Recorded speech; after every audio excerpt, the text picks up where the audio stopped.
तो hello student, उम्मीद करता हूँ आप लोग बहुत ही अच्छे होंगे और बहुत प्यार से पढ़ाई भी करोगे। तो आज का इस वीडियो लेक्चर तुम लोगों के लिए बहुत ज्यादा इंपॉर्टेंट होने वाला है तुम्हें एग्जाम में पास कराने के लिए, क्योंकि आज के इस वीडियो लेक्चर में हम देखने वाले हैं चैप्टर चैप्टर 1, 2, 3 से जो मोस्ट इंपॉर्टेंट क्वेश्चंस पूछा जाता है उसी का हमने क्या किया, उसी का हमने एक क्वेश्चंस का फॉर्मेट बनाया जो हमेशा क्या करते हैं सेशनल एग्जाम में पूछा जाता है। क्या सेशनल, दैट मींस 40 मार्क्स का एक क्या बनाया, एक क्वेश्चंस बनाया। अगर तुम सेशनल एग्जाम से पहले देख रहे हो तब तो बहुत ही अच्छा है, इससे बाहर लिख के देता हूं एक भी क्वेश्चन से नहीं आएगा।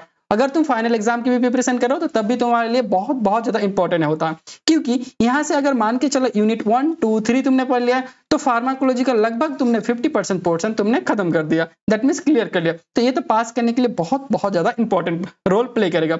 और एक बात, आज तुम लोगों के प्यार और सपोर्ट की वजह से हमारा जो यूट्यूब चैनल है 1K से ज्यादा हो गया, तो थैंक यू। इस तरह से अपना सपोर्ट बनाए रखना।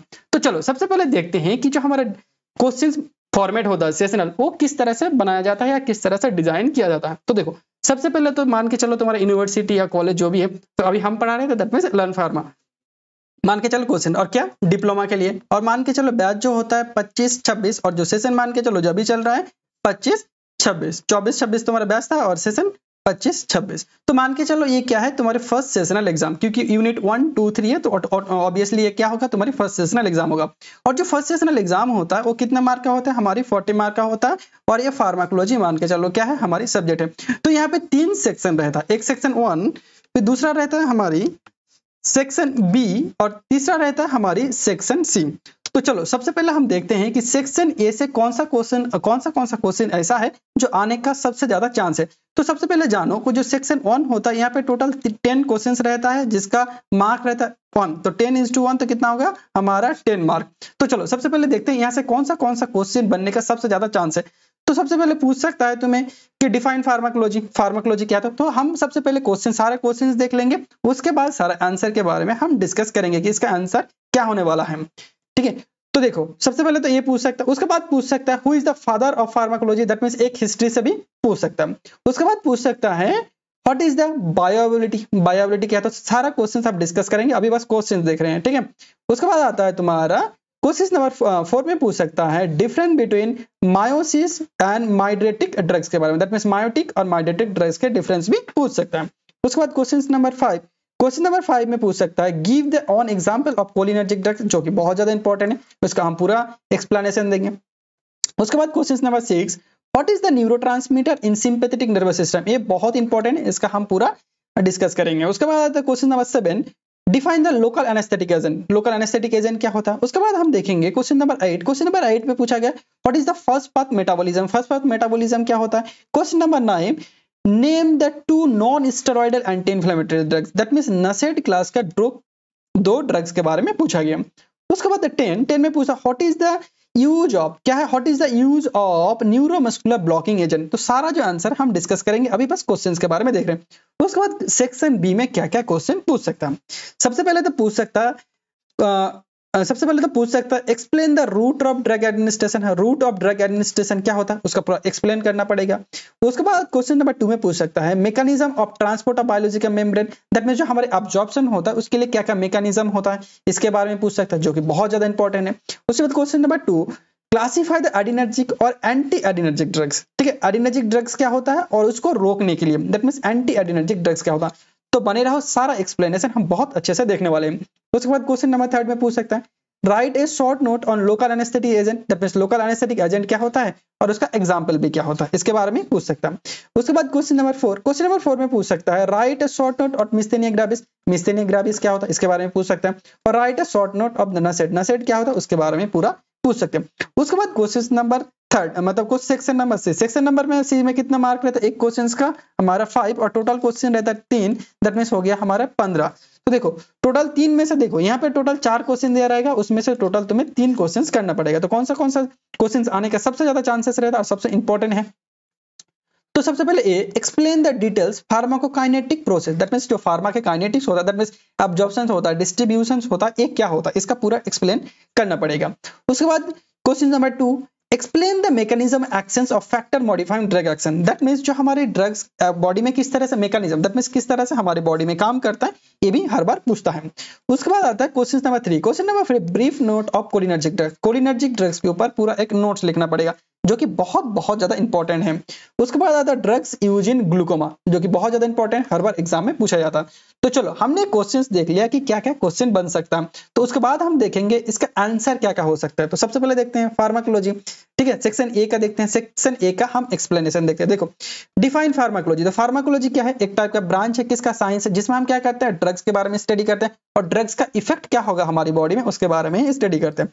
तो देखो pharmacology is the branch of science, ये क्या होता है, हमारे साइंस का एक ब्रांच होता है जिसमें क्या करता है, डील्स विद स्टडी, ठीक है, स्टडी करते हैं किसके बारे में, ड्रग्स, एंड ड्रग्स का सोर्स क्या होगा, एंड केमिकल प्रॉपर्टीज क्या होगा, एंड ड्रग्स का एक्शंस क्या होगा और इफेक्ट क्या होगा हमारे लिविंग ऑर्गेनिज्म के ऊपर। तब उसको हम क्या बोलते हैं, उसको हम बोलते हैं फार्माकोलॉजी। दैट मींस ऐसे समझो फार्माकोलॉजी एक साइंस का ब्रांच है जिसमें हम क्या करते हैं, ड्रग्स की एक्शंस क्या होगा हमारी बॉडी में उसके बारे में स्टडी करते हैं, ठीक है। चलो उसके बाद आज देखते हैं क्वेश्चन नंबर 2 जो हमारा पूछा गया, who is the father of Indian pharmacology. Indian pharmacology का फादर कौन है, तो हमेशा याद रखना इसमें क्या है, रामनाथ चोपड़ा। अगर तुम्हें पूछ लेता कि what is the father of pharmacology, that means Indian नहीं पूछता, तब क्या होता, ऑसवाल्ड होता। जब इंडियन पूछेगा तब क्या होगा, रामनाथ चोपड़ा होगा। चलो उसके बाद आता है क्वेश्चन नंबर 3। क्वेश्चन नंबर 3 में what is a bioavailability, that means bioavailability क्या होता है। तो हमेशा याद रखना बायोएबिलिटी दैट मींस क्या होता है, ये हम क्या करते हैं एब्जॉर्प्शन में पढ़ते हैं। तो बेसिकली क्या होता है, मान के चलो कोई ड्रग्स हमने क्या लिया, ओरली लिया, क्या लिया हमने ओरली, कोई ड्रग्स हमने लिया, फिर वो ड्रग्स क्या जाएगा, इसोफेगस में जाएगा, फिर क्या स्टोमक में जाएगा, फिर वो क्या जाएगा हमारे ब्लड में जाएगा। तो यहां से लेने के बाद कितना अमाउंट ऑफ द ड्रग्स हमारे ब्लड में गया, ठीक है, अनचेंज, दैट मींस उसमें कोई भी चेंज नहीं गया, कितना अमाउंट ऑफ द ड्रग्स हमारे ब्लड में गया, जब उसको कैलकुलेट करते हैं उसे हम क्या बोलते हैं, उसे हम बोलते हैं बायोअवेबिलिटी बोलते हैं, ठीक है। देखो bioavailability is the fraction of percentage, कितना परसेंटेज एडमिनिस्ट्रेट ड्रग, जो ड्रग्स हमने एडमिनिस्ट्रेट किया था, reach into systemic circulation, that means systemic circulation में कितने अमाउंट ऑफ द ड्रग्स पहुंचा, and it is the active form, ठीक है, एंड क्या होगा एक्टिव फॉर्म में वो कन्वर्ट हो जाएगा, उसे हम क्या बोलते हैं, उसे हम बोलते हैं बायोअवेबिलिटी। चलो उसके बाद देखते हैं difference between miotic drugs and mydriatic drugs. तो दोनों में डिफरेंस क्या है, दोनों में डिफरेंस हमेशा याद रखना, जो हमारी मायोटिक ड्रग्स होगा वो क्या करेगा, जो हमारा पीपल होगा उसके क्या करेगा, कॉन्स्ट्रिक्ट करेगा, हमेशा याद रखना, और जो हमारे माइड्रेटिक ड्रग्स होगा जो क्या करेगा, पीपल को बड़ा करेगा, यही डिफरेंस है। तो देखो जो miotic drugs are constrict the pupil, pupil को क्या करेगा, कॉन्स्ट्रिक्ट करेगा, और पीपल को कॉन्स्ट्रिक्ट करने की हम क्या बोलते हैं, उसे हम बोलते हैं मायोसिस बोलते हैं। And use for the treatment of glaucoma, और इसके किसके लिए यूज करते हैं, हम ग्लूकोमा के ट्रीटमेंट के लिए यूज करते हैं। और इसमें कौन सा ड्रग्स आता है, इसमें हमारा पिलोकार्पिन आता है। उसके बाद mydriatic cause the dilation of the people, जो माइड्रेटिक ड्रग्स होता है वो क्या करता है, हमारे पीपल को क्या करता है, डायलेशन करता है, उसे हम बोलते हैं माइड्रेटिक। और जो कि बेसिकली क्या होता है, जब कोई हम मान के चलो हम पीपल को क्यों बड़ा करेंगे, ये भी तो बात है, पीपल को हम इसीलिए बड़ा करते हैं जब कोई क्या करते हैं, हम ट्रीटमेंट करते हैं, मान के चलो कोई डायग्नोसिस करते हैं, हम आंखों का टेस्टिंग करते हैं, तब क्या करते हैं, आंखों को जब पीपल होता है बड़ा हो जाएगा तो उसे देखने में अच्छा आसानी होगा, और हम क्या करते हैं बेसिकली डायग्नोसिस के लिए हम उस ड्रग्स को यूज करते हैं। चलो उसके बाद आता है give the one example of cholinergic drugs. Cholinergic तो बहुत सारे एग्जांपल, तो उसमें से एक पूछा गया, तो बेसिकली पिलोकार्पिन दे सकते हो, एसिटाइल कोलिन कोई भी एक दे सकते हो। उसके बाद इसका पूरा क्लासिफिकेशन हम आगे चल के पढ़ेंगे, ब्रॉड क्वेश्चन में इसको भी पूछा गया, लॉन्ग क्वेश्चन में। चलो उसके बाद question number 6, what is the neurotransmitter of the sympathetic nervous system. तो जो सिंपैथेटिक नर्वस सिस्टम होता है उसका न्यूरोट्रांसमीटर कौन होता है, वो होता है हमारी नॉर, क्या होता है, नॉर एपिनेफ्रिन, क्या होता है, नॉर एपिनेफ्रिन, जिसे हम बोलते हैं नॉर एड्रेनालिन। अगर यहीं पे पूछता कि हमारे सिंपैथेटिक की जगह क्या पूछता, कोलिनर्जिक के बारे में पूछता, क्या पूछता कोलिनर्जिक, या पूछता हमारे पैरासिम्पैथेटिक, तो पैरासिम्पैथेटिक का क्या हो जाता है, हमारे एसिटाइल कोलिन, क्या होगा, एसिटाइल कोलिन। अगर होगा सिंपैथेटिक तो नॉर एड्रेनालिन, या उसे हम बोलते हैं नॉर एड्रेनालिन और नॉर एपिनेफ्रिन। समझ में आ गया दोनों में डिफरेंस। उसके बाद आता है डिफाइन लोकल एनेस्थेसिया। देखो लोकल एनेस्थेसिया, सबसे पहले एनेस्थेसिया क्या होता है, एक टाइप एजेंट होता है जो बेसिकली क्या करते हैं, किसी जगह को सुन करने में मदद करता है। तो लोकल, उसके सामने क्या लगा है, लोकल, दैट मींस को क्या करेगा, वो ड्रग्स किसी एक पर्टिकुलर एरिया को क्या करेगा, हमारी सुन करने में मदद करेगा, और उसे हम क्या बोलते हैं, उसे हम बोलते हैं लोकल एनेस्थेसिया। देखो local anaesthetic agent drugs that produce the loss, ये क्या करता है, लॉस ऑफ सेंसेशन और पेन, क्या करता है, स्पेसिफिक एरिया, हमेशा याद रखना स्पेसिफिक एरिया। और एक ड्रग्स आता है जिसे हम बोलते हैं जनरल एनेस्थेसिया, जो जनरल एनेस्थेसिया क्या करता है, हमारी पूरी बॉडी को सुन करता है। जब हम लोकल एनेस्थेसिया देंगे तब क्या करेंगे, पूरी बॉडी सुन नहीं होगा, बस किसी पर्टिकुलर एरिया को सुन होगा, और उसे हम क्या बोलते हैं, उसे हम बोलते हैं लोकल एनेस्थेटिक एजेंट। चलो उसके बाद आता है तुम्हारा क्वेश्चन नंबर 8। क्वेश्चन नंबर 8 पे पूछा जाता है first path metabolism, that means first path metabolism. इस तरह समझो, मान के चलो हमने कोई ओरली ड्रग्स लिया, ठीक है, ओरली ड्रग्स लिया, ओरली कोई ड्रग्स लिया, वो क्या आ जाएगा हमारे इसोफेगस, फिर क्या आ जाएगा स्टोमक, फिर वो ड्रग्स क्या आ जाएगा ब्लड। तो कहां पे जाएगा वो ब्लड। तो दैट मींस ब्लड में जाते जाते, ब्लड में यहां से देखो इतना प्रोसेस गया, फिर यहां आता, दैट मींस इतना प्रोसेस को क्रॉस करके, तो ब्लड में जाते जाते कितना कॉन्सेंट्रेशन हमारा क्या होगा, कितना ड्रग्स का कॉन्सेंट्रेशन घट जाता है, उसे ही हम क्या बोलते हैं, उसे ही हम बोलते हैं फर्स्ट पाथ मेटाबॉलिज्म। तो सबसे पहले सबसे ज्यादा फर्स्ट पाथ मेटाबॉलिज्म किसका होगा, ओरल, क्योंकि ओरल क्या होता है जब लेते हैं तो पूरा कितना इतना क्रॉस करके ब्लड में जाते हैं। और मान के चलो कोई ड्रग्स हम क्या कर रहे हैं वेन के थ्रू लेते हैं, दैट मींस आईवी, तो उसका फर्स्ट पाथ मेटाबॉलिज्म क्या होगा, उसका फर्स्ट पाथ मेटाबॉलिज्म जीरो होगा, क्योंकि डायरेक्टली कहां पे जा रहा है, ब्लड में जा रहा है। समझ में आया। तो इस तरह से देखो, the first path metabolism is the metabolism of the drugs and occur in the liver after oral administration। that means ये क्या होगा हमारे लीवर में पहुंचेगा, ठीक है, आफ्टर द एडमिनिस्ट्रेशन और before it the reach is the circulation. That means वो कितने अमाउंट ऑफ द सर्कुलेशन हमारा जा रहा है, उसे हम क्या बोलते हैं, उसे हम बोलते हैं क्या, first path metabolism. That means before, that means जाने से पहले कितना हमारे ड्रग्स का कंसंट्रेशन क्या हो रहा है, मेटाबोलाइज, दैट मींस कम हो रहा है, उसे हम क्या बोलते हैं, फर्स्ट पाथ मेटाबॉलिज्म। चलो उसके बाद देखते हैं क्वेश्चन नंबर 9। क्वेश्चन नंबर 9 में पूछ सकता है नेम द टू, कितना पूछा गया, two non steroidal anti inflammatory drug. That means दो नसेट क्लास ड्रग्स के बारे में पूछा गया। नसेट जो हम बेसिकली ओटीसी ड्रग्स, मतलब हम पेन किलर के लिए लेते हैं, इन्फ्लेमेशन के लिए लेते हैं। तो इसमें बेसिकली देखना एस्पिरिन जो हम सर दर्द के लिए पेन किलर, और आइब्रूफेन, आइब्रूफेन में हम क्या करते हैं एज अ पेन किलर हम यूज करते हैं। चलो उसके बाद क्वेश्चन नंबर 10 क्वेश्चन नंबर 10 में पूछ सकता है right the use of neuromuscular blocking agent. जो न्यूरोमस्कुलर ब्लॉकिंग एजेंट, इसका हम पूरे डिटेल्स में पढ़ने वाले, तो इसका यूज हमेशा याद रखना, अगर पूछे तो हमेशा पूछ लेना। ये क्या करता है, फैसिलिटेट करता है हमारी मसल रिलैक्सेशन को ड्यूरिंग सर्जरी। हमें क्या करता है, ये जितने भी सारे ड्रग्स होता है हमारे मसल को क्या करता है, रिलैक्सेशन के कराने का काम करता है। तो किस तरह से करते हैं हम आगे चल के पढ़ेंगे। चलो ये हो गया हमारी सेक्शन ए जो हमारी कंप्लीट हो गया।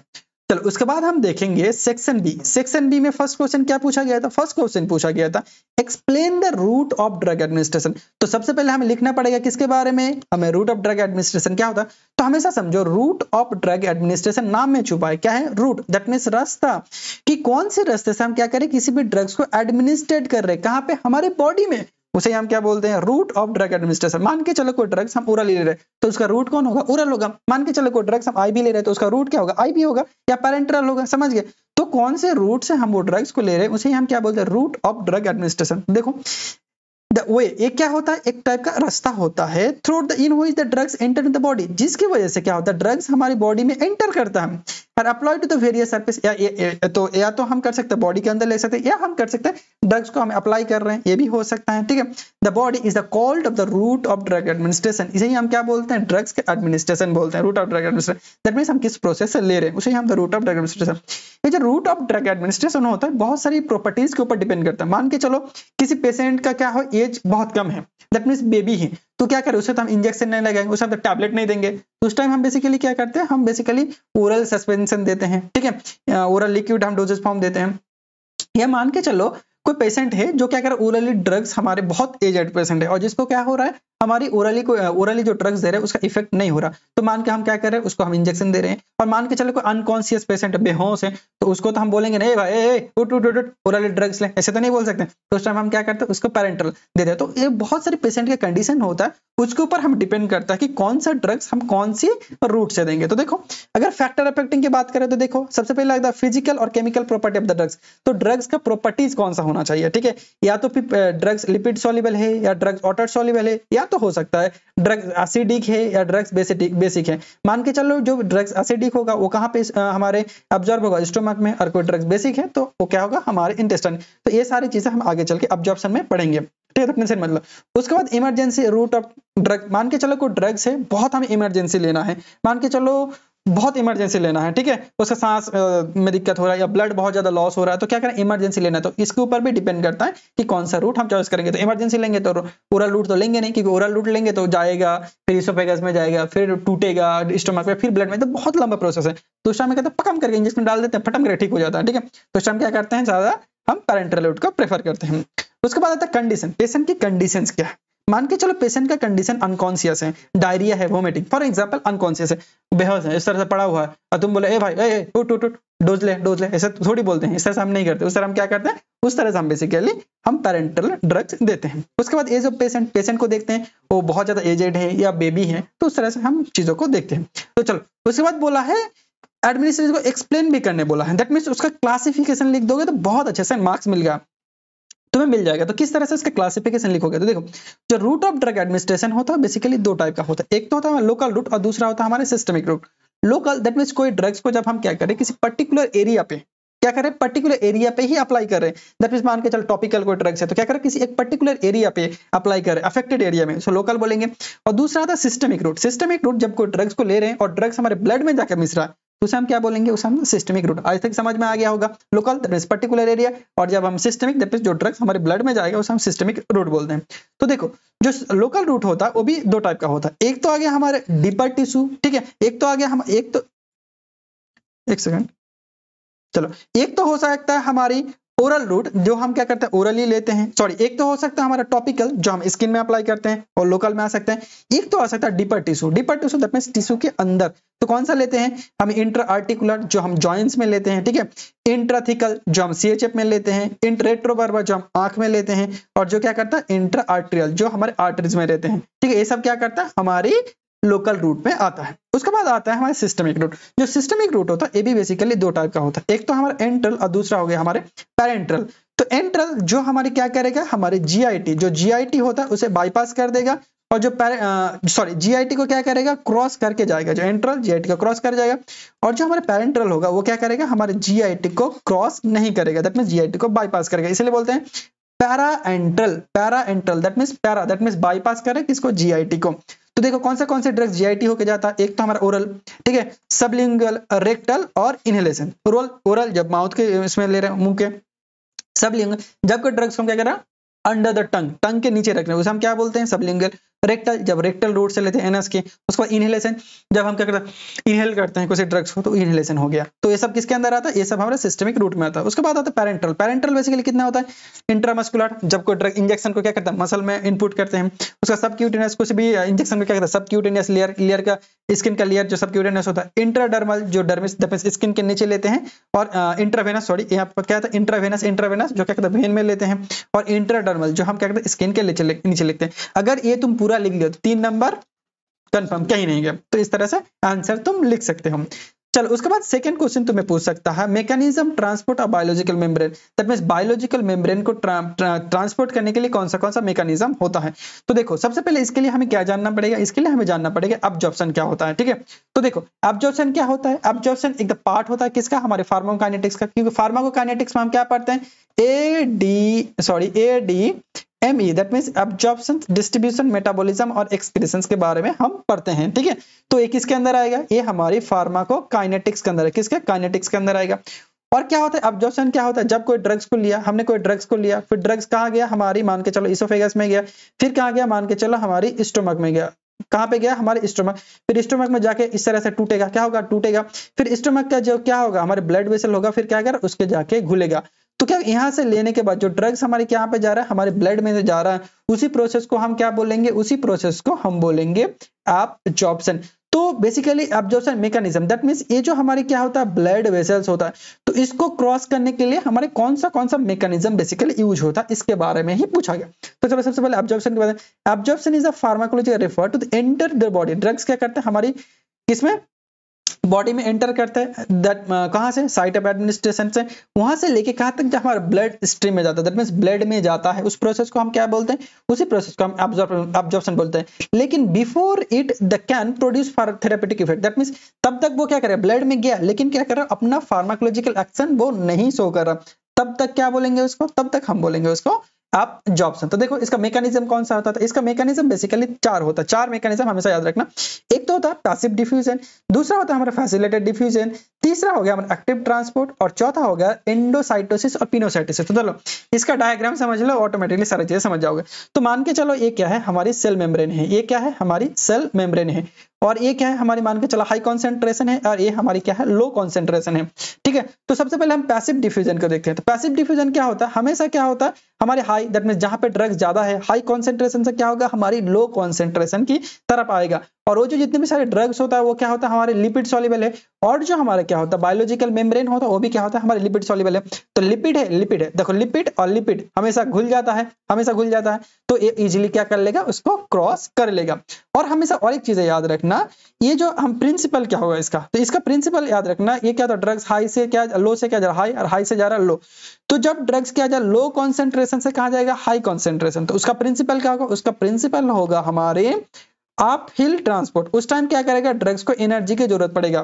ठीक है, ड्रग्स को क्या पड़े एनर्जी की जरूरत पड़ेगा हमारी क्या करने के लिए, हमारी सेल मेम्ब्रेन को क्रॉस करने के लिए। हमें ऑब्वियसली चीज है जब कोई चीज को क्या करें हम नीचे से ऊपर लेके जा रहे हैं, क्या करें नीचे से ऊपर लेके जा रहे हैं, तो नीचे से ऊपर लेके जाएंगे तो शक्ति की जरूरत पड़े एनर्जी का, तो हमेशा इसी तरह पे ड्रग्स का भी एनर्जी की जरूरत पड़े।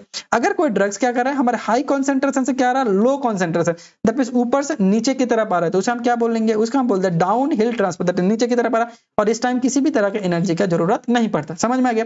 तो पैसिव डिफ्यूजन में क्या करता है हाई कॉन्सेंट्रेशन से क्या होगा लो कॉन्सेंट्रेशन में आ गया। तो उसे देखो, तो सबसे पहले पैसिव डिफ्यूजन सबसे ज्यादा मोस्ट कॉमन होता है। यहाँ पे क्या होता है drugs move to high concentration, देखो यहाँ पे हाई कॉन्सेंट्रेशन से क्या आ रहा है लो कॉन्सेंट्रेशन की तरफ आ रहा है, दैट मींस इस तरह से समझो, ये मान के चलो क्या है हमारे हाई कॉन्सेंट्रेशन इस तरह से है लो कॉन्सेंट्रेशन, तो ड्रग्स हमेशा क्या जा रहा है लो से हाई की तरफ जा रहा है, सॉरी हाई से लो की तरफ जा रहा है। तो इस टाइम को भी आर इसके लिए कौन सा हमारे प्रिंसिपल होगा डाउन हिल ट्रांसपोर्ट। देखो हाई से कहां पे जा रहा है हमारी लो की तरफ जा रहा है और इस टाइम डाउन हिल ट्रांसपोर्ट इसका प्रिंसिपल होगा। और यहाँ पे क्या होगा कोई भी एनर्जी जरूरत नहीं पड़ेगा, दैट मींस ऊपर से कोई चीज को हम इस तरह से फेंक रहे हैं तो कोई एनर्जी की जरूरत पड़ा नहीं पड़ा, तो इसमें क्या होगा एनर्जी की जरूरत नहीं पड़ता और ना कि कोई कैरियर प्रोटीन की जरूरत पड़ता है। ठीक है, और ये क्या करता है बेस्ट, सबसे पहले क्या होता है सबसे किसकी ड्रग्स के लिए, कोई ड्रग्स अगर आयोनाइज है और कोई ड्रग्स अगर लिपिड सॉल्युबल है तो सबसे ज्यादा उसके लिए ये ड्रग्स काम करता है, ये मैकेनिज्म।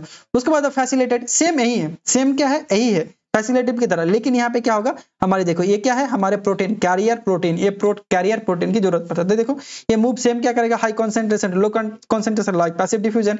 देखो यहाँ पे भी क्या होगा ऊपर से क्या कर रहा है हाई कॉन्सेंट्रेशन लो हाई से लो जा रहा है, दैट मींस यहाँ पे क्या होगा प्रिंसिपल इसका भी डाउन हिल ट्रांसपोर्ट, इसमें भी कोई एनर्जी जरूरत नहीं पड़ेगा, लेकिन यहाँ पे बस क्या होगा हमारी कैरियर प्रोटीन की जरूरत पड़ेगी। देखो ये क्या है हमारी इस ड्रग्स को आने के लिए क्या जरूरत पड़ता है कैरियर प्रोटीन की जरूरत पड़ता है। चलो उसके बाद आता है तुम्हारा एक्टिव ट्रांसपोर्ट। तो एक्टिव ट्रांसपोर्ट में उसका उल्टा कर देना, किसका जो पैसिव डिफ्यूजन याद किया बस उसका उल्टा कर दो। तो ये क्या करेगा ये हाई कॉन्सेंट्रेशन से लो कॉन्सेंट्रेशन की तरफ जा रहा था, तो ये क्या करेगा हमारे लो से क्या करेगा हाई कॉन्सेंट्रेशन की तरफ जा रहा है, तो लो से हाई की तरफ जाएगा तो क्या होगा यहाँ पे एनर्जी की जरूरत पड़ेगा। और यहाँ पे देखो लो से हाई की तरफ जा रहा है तो इसका क्या होगा प्रिंसिपल, इसका प्रिंसिपल भी अलग हो जाएगा, इसका प्रिंसिपल क्या होगा ऑफ हिल ट्रांसपोर्ट। तो देखते हैं इसका, चलो देखते हैं। देखो एक्टिव ट्रांसपोर्ट ये क्या करेगा move drugs again to concentration gradient, that means क्या करेगा लो कॉन्सेंट्रेशन से क्या करेगा हाई कॉन्सेंट्रेशन की तरफ आएगा।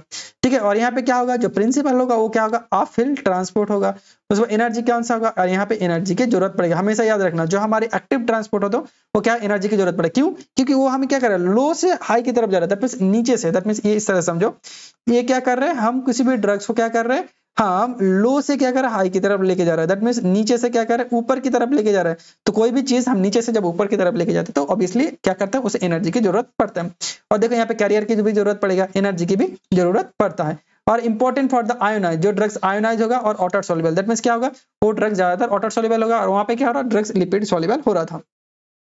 देखो इसके बारे में अगर तुम्हें फुल डिटेल्स चाहिए फुल पढ़ना है तो डिस्क्रिप्शन में लिंक दे दूंगा, तो इसके पूरा वीडियो तुम जाके देख सकते हो।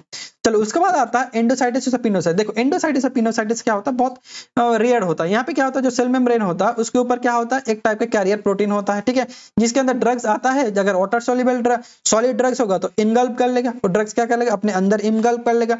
अगर ड्रग्स क्या है लिपिड सॉल्युबल है तो उसका पिनो दैट मींस उसको क्या करेगा पी के नीचे अंदर लेके आ जाएगा, उसे हम क्या बोलेंगे उसे हम बोलते हैं पिनोसाइटिस। देखा ये बहुत इन्यूअस होता है और ये बहुत क्या होता है रेयर होता है। उसके बाद हम देखेंगे क्वेश्चंस 2 में पूछा गया है क्लासिफाई एंटी एडिनर्जिक ड्रग्स। यहाँ पे क्या पूछा गया anti adrenergic drugs, that means adrenergic drugs के बारे में नहीं पूछा गया, यहाँ पे क्या पूछा anti adrenergic drugs, that means ऐसा ड्रग्स होगा जो क्या करेगा हमारी एडिनर्जिक रिसेप्टर को क्या करेगा ये ब्लॉक करेगा। तो एडिनर्जिक रिसेप्टर क्या था हमारी अल्फा और बीटा क्या था हमारी एडिनर्जिक रिसेप्टर था, जो क्या कर रहा था हमारी एडिनर्जिक ड्रग्स इसको क्या कर रहा था हमारी एक्टिवेट कर रहा था, क्या कर रहा था एक्टिवेट कर रहा था, तो हम क्या पढ़ रहे, एंटी एडिनर्जिक। तो दैट मींस ये क्या करेगा, जो हमारी एंटी एडिनर्जिक ड्रग्स होगा वो क्या करेगा, अल्फा और बीटा रिसेप्टर को क्या कर देगा, ब्लॉक करेगा। तो इसे हम क्या बोलते हैं, एंटी एडिनर्जिक ड्रग्स। तो देखो, जो अल्फा को ब्लॉक करेगा, जो अल्फा रिसेप्टर को ब्लॉक करेगा उसे अल्फा ब्लॉकर बोलेंगे, जो ड्रग्स बीटा को ब्लॉक करेगा उसे बीटा ब्लॉकर बोलेंगे। तो यहाँ पे सिंपल सी चीज है, और देखने कौन सी ड्रग्स आता है। चलो उसके बाद देखो, एंटी एडिनर्जिक ड्रग्स जिसे हम बोलते हैं सिंपैथोलाइटिक भी बोलते हैं। देखो एक क्वेश्चंस में दो टाइप का पूछ सकता है, किस तरह से, एक तो ये तो पूछ सकता है कि एंटी एडिनर्जिक ड्रग्स क्या होता है, या पूछ सकता है तुम्हें सिंपैथोलाइटिक क्या होता है, ड्रग्स क्या होता है, system. It's refer to the drugs और मैकेनिज्म ऑफ इनहिबिट और block the actions of the sympathetic nervous system. ये क्या करता है, जो हमारे सिंपैथेटिक नर्वस सिस्टम था, दैट मींस हमारी क्या था, हमारी एडिनर्जिक ड्रग्स था, क्या था, एडिनर्जिक ड्रग्स था, उसको क्या करता है, एक्शंस को ये ब्लॉक करता है। कौन ब्लॉक करता है, हमारी एंटी एडिनर्जिक। सिंपल सी चीज है, एंटी है दैट मींस किसी भी वर्ड के सामने क्या लग जाता है, एंटी लग जाता है, तब हम क्या जानते हैं, उसी चीज को ब्लॉक करेगा। तो इसके किसके सामने एंटी लगा है, एडिनर्जिक के सामने। तो ये ड्रग्स क्या करेगा, हमारी एडिनर्जिक सिस्टम को क्या करेगा, ब्लॉक करेगा। और एडिनर्जिक सिस्टम को हम क्या बोलते हैं, सिंपैथेटिक सिस्टम बोलते हैं। चलो उसके बाद mainly the antagonist the adrenergic receptor. ये क्या करेगा, ये ड्रग्स ज्यादातर क्या करेगा, हमारी जो रिसेप्टर होता है एडिनर्जिक उसको ही ब्लॉक करेगा। जैसे कौन सा रिसेप्टर है, अल्फा और बीटा जो रिसेप्टर है। by the reducing the release of the endogenous catecholamine like epinephrine और non-epinephrine। तो ये क्या करेगा, ये क्या करेगा, ये ड्रग्स जो हमारे एडिनर्जिक ड्रग्स क्या कर रहा था, वो एपिनेफ्रिन और नॉन एपिनेफ्रिन को अमाउंट को बढ़ा रहा था। तो ये ड्रग्स क्या करेगा, एपिनेफ्रिन और नॉन एपिनेफ्रिन का मात्रा को क्या करेगा, घटाएगा। तो देखिए एडिनर्जिक रिसेप्टर क्या था, एक तो अल्फा था और दूसरा था हमारे बीटा। तो जो ड्रग्स अल्फा को ब्लॉक करेगा बीटा को ब्लॉक करेगा, बीटा ब्लॉक करेगा, जो ड्रग्स अल्फा को ब्लॉक करेगा अल्फा को ब्लॉक करेगा। तो सबसे पहले देखते हैं कि ऐसा कौन सा ड्रग्स होता है जो क्या करेगा, हमारी अल्फा को ब्लॉक करेगा। तो देखो अल्फा एडिनर्जिक ड्रग्स ब्लॉकर। तो सबसे पहले अल्फा एडिनर्जिक ब्लॉकर बेसिकली कितने टाइप का होता है, हमारी 3 टाइप का होता है। एक तो होता है नॉन सिलेक्टिव अल्फा, ये क्या होगा, अल्फा 1 एंड अल्फा 2 होगा, ये अल्फा 2 ब्लॉकर। एक तो हो सकता है सिलेक्टिवली अल्फा 1 ब्लॉकर और हो सकता है सिलेक्टिवली अल्फा 2 ब्लॉकर। तो देखते हैं कौन सा ड्रग्स आता है। तो नॉन सिलेक्टिवली अल्फा ब्लॉकर की बात जब करेंगे तब पी याद रखना, क्या, डबल पी। तो पी से हो गया फिनटोलामिन और फिनोक्साबेंजामिन। उसके बाद सिलेक्टिवली अल्फा 1 जिसमें याद रखना जोसिन, क्या याद रखना है, जोसिन जैसे पैराजोसिन टेराजोसिन डॉक्साजोसिन सॉरी क्या होगा, पैराजोसिन टेराजोसिन डॉक्साजोसिन। और क्या होगा, जब सिलेक्टिवली अल्फा 2 होगा ब्लॉकर उसे हम क्या बोलते हैं, इयोहम्बिन। दैट मींस इयोहानी सिंह याद रखना, इयोहम्बिन। तो इस तरह से ड्रग्स याद हो जाएगा। चलो उसके बाद देखेंगे classification of beta blocker. That means beta blocker drugs कौन सा आता है। देखिए तो यहाँ पे हमेशा याद रखना, ये भी कितने टाइप का होता है, हमारे 3 टाइप का। जो क्या होता है, सबसे पहले होगा नॉन सिलेक्टिवली क्या होगा, beta blocker. That means beta 1 beta 2 को भी ब्लॉक कर सकता है ये, या हो सकता है सिलेक्टिवली बीटा 1। दैट मींस जो बीटा 1 ब्लॉकर होता है इसे हम कहते हैं कार्डियो सिलेक्टिव। क्योंकि कार्डियो सिलेक्टिव क्यों बोलते हैं कि जो बीटा 1 रिसेप्टर होता है वो कहाँ पे प्रेजेंट होता है, हमारी हार्ट में प्रेजेंट होता है। उसके बाद विद एडिशनल प्रॉपर्टी, जो क्या करता है उससे एक्स्ट्रा कुछ प्रॉपर्टी प्रेजेंट होता है कुछ ड्रग्स। तो सबसे पहले देखते हैं beta 1 that means non selective beta blocker, जिसमें हमेशा याद रखना है क्या, लॉल, क्या याद रखना है, lol. That means propranolol, nadolol, timolol, sotalol, pindolol, labetalol और कार्बिटोल। ये जितने भी सारे ड्रग्स होगा वो क्या होगा, हमारी नॉन सिलेक्टिव होगा। और इसमें साथ सबके साथ क्या लगा रहेगा, लॉल रहेगा। चलो उसके बाद देखते हैं बीटा 1 को जो ब्लॉक कर, that means cardio selective, metoprolol, atenolol, bisoprolol, esmolol, nebivolol, acebutolol और बीटा ऑक्सोलॉल। तो इसमें से 3-4 भी याद रखोगे ना तो बहुत है, सारा ड्रग्स याद नहीं करना है। उसके बाद विद एडिशनल प्रॉपर्टी जिसमें आता है लेबेटालॉल और कार्बिटोलॉल। तो इसके लिए याद रखना है लेबेटा कार के लिए बेटा रो रहा है तो इसके लिए बाप बोल रहा है लेबेटा कार, तो नहीं रोएगा। तो इस तरह से इस ड्रग्स को याद कर सकते हैं। चलो घर पानी।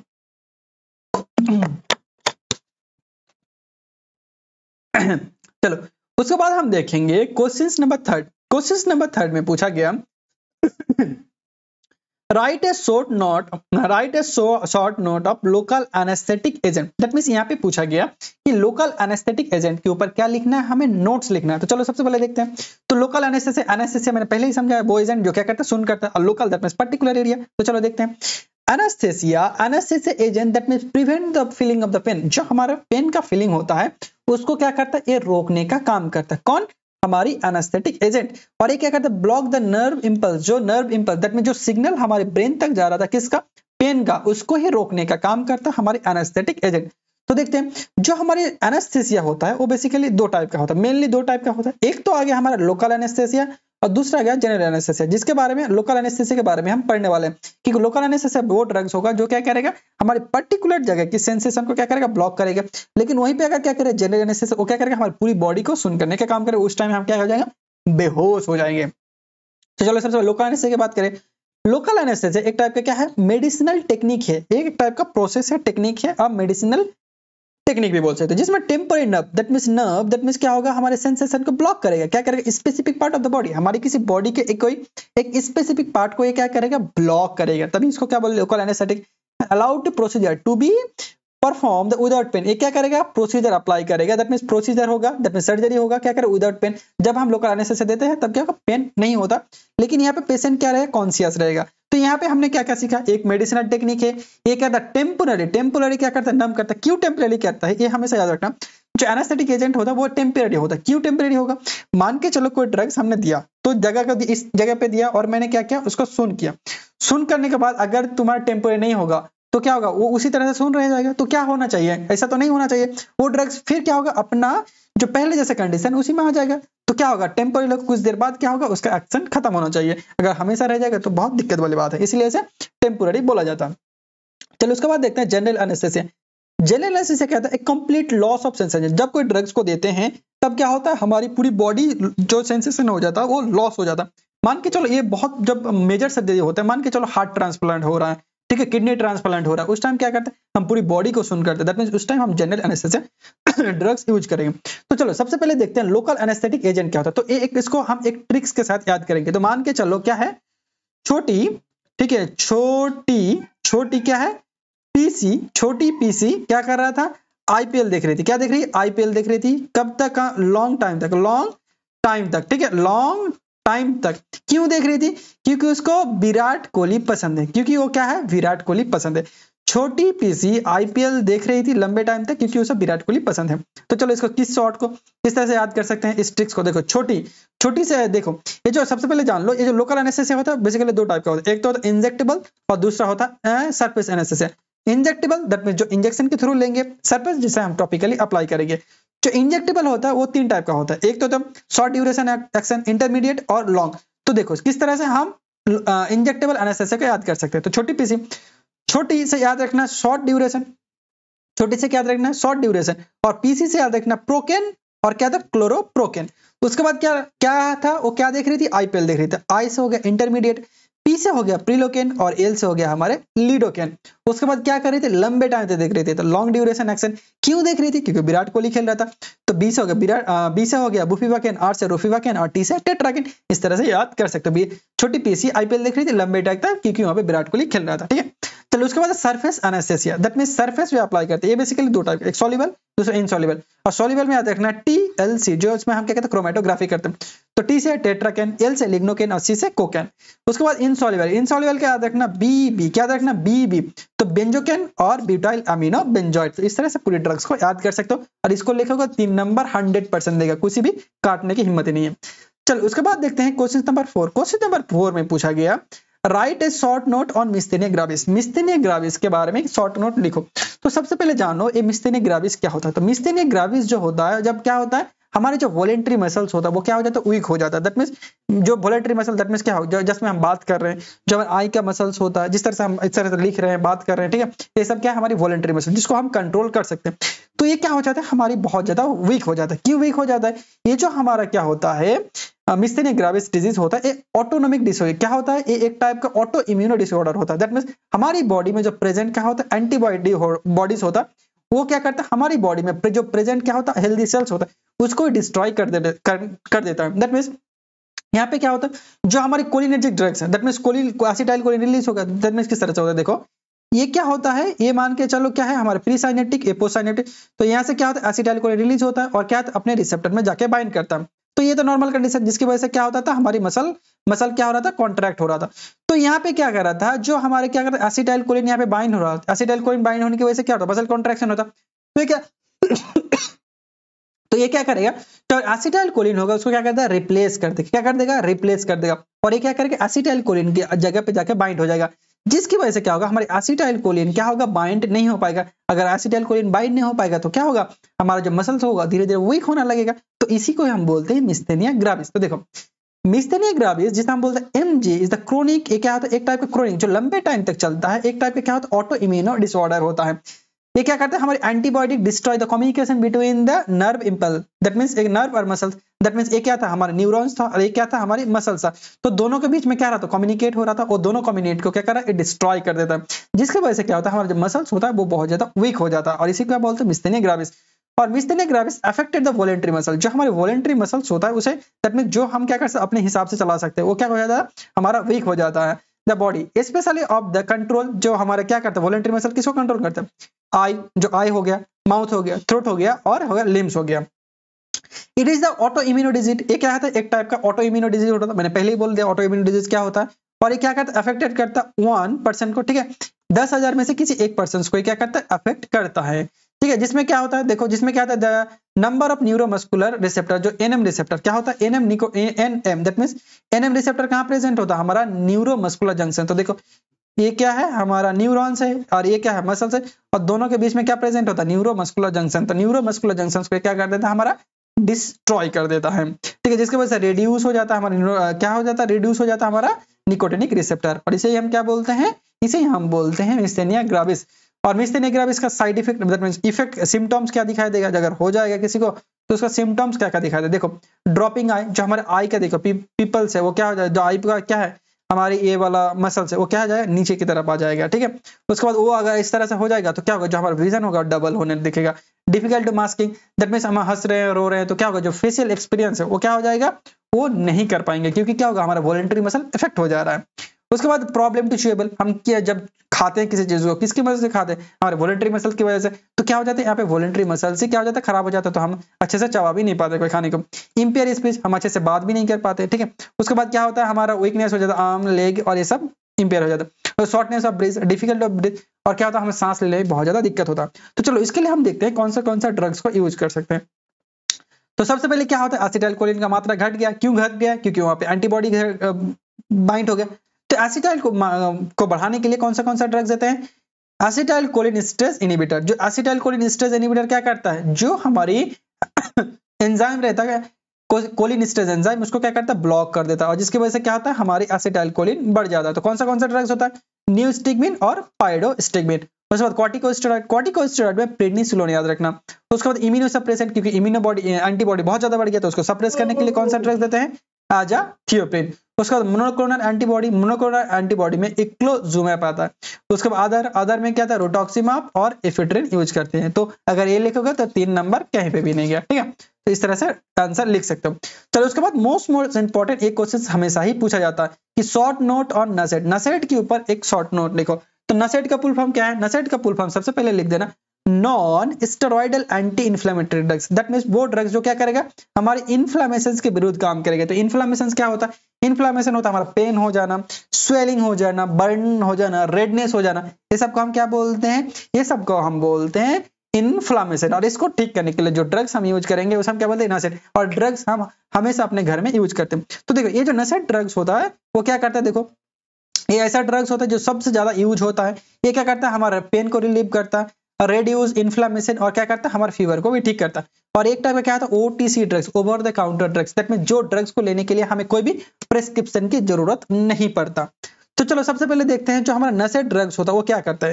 ये जो नसेट ड्रग्स होता है ये ब्लॉक करता है हमारी बॉडी में प्रेजेंट साइक्लोऑक्सीजिनेज एंजाइम को। किसको ब्लॉक करता है, हमारी बॉडी में प्रेजेंट साइक्लोऑक्सीजिनेज एंजाइम, जिसे हम शॉर्टकट में बोलते हैं कॉक्स। और एक कॉक्स ब्लॉक होने की वजह से क्या होता है, जो हमारा PG that means prostaglandin synthesis होता है वो घट जाता है। और ये घटने की वजह से क्या होता है, ये जो हमारे नसेट ड्रग्स होता है उसमें क्वालिटी क्या है, अच्छा क्वालिटी क्या है, देखो ये नॉन नार्कोटिक एनाल्जेसिक। ये जो ड्रग्स होता है नार्कोटिक, दैट मींस नशेली दवाई नहीं होता है। जब तुम इसमें अंदर मान के चलो पैरासीटामोल आता है, एस्प्रिन आता है, एस्प्रिन लेने के बाद सुने हो कभी, अरे मुझे बहुत चक्कर आ रहा है, नशे आ रहा है, होता है, कभी नहीं होता, क्योंकि वो उसमें क्या होता है, वो भी एनाल्जेसिक पदार्थ प्रेजेंट होता ही नहीं है। और एक कहता है डू नॉट डिप्रेस सीएनएस, जो हमारे सीएनएस के ऊपर कोई भी इफेक्ट नहीं डालता। अगर सीएनएस के ऊपर कोई इफेक्ट नहीं डालेगा तो हेलोसिनेशन, सेडेशन, नींद आना, चक्कर आना, ये सब कुछ भी नहीं होगा, क्योंकि ये सीएनएस पे जाके कोई काम ही नहीं कर रहा ब्रेन में। उसके बाद no physiological dependence and abuse. तुम ये कभी सुने हो कि अरे मुझे पैरासीटामोल का आदत पड़ गया, अगर नहीं लेंगे तो हम रह ही नहीं पाते, यदि पेन होगा तब ठीक है, लेकिन ऐसा कभी होता है कि मुझे लेना ही पड़ेगा अभी वरना मेरा बॉडी ठीक नहीं कर रहा, ये कभी नहीं होता, क्योंकि इसमें डिपेंडेंस नहीं होता, क्योंकि ये सीएनएस पे जाके कोई काम नहीं करता और ये ड्रग्स हमारे नार्कोटिक भी नहीं होता है। तो ये सब क्वालिटी किसमें रहता है, हमारे नसेड के अंदर रहता है, ये बहुत ही ज्यादा इंपॉर्टेंट है।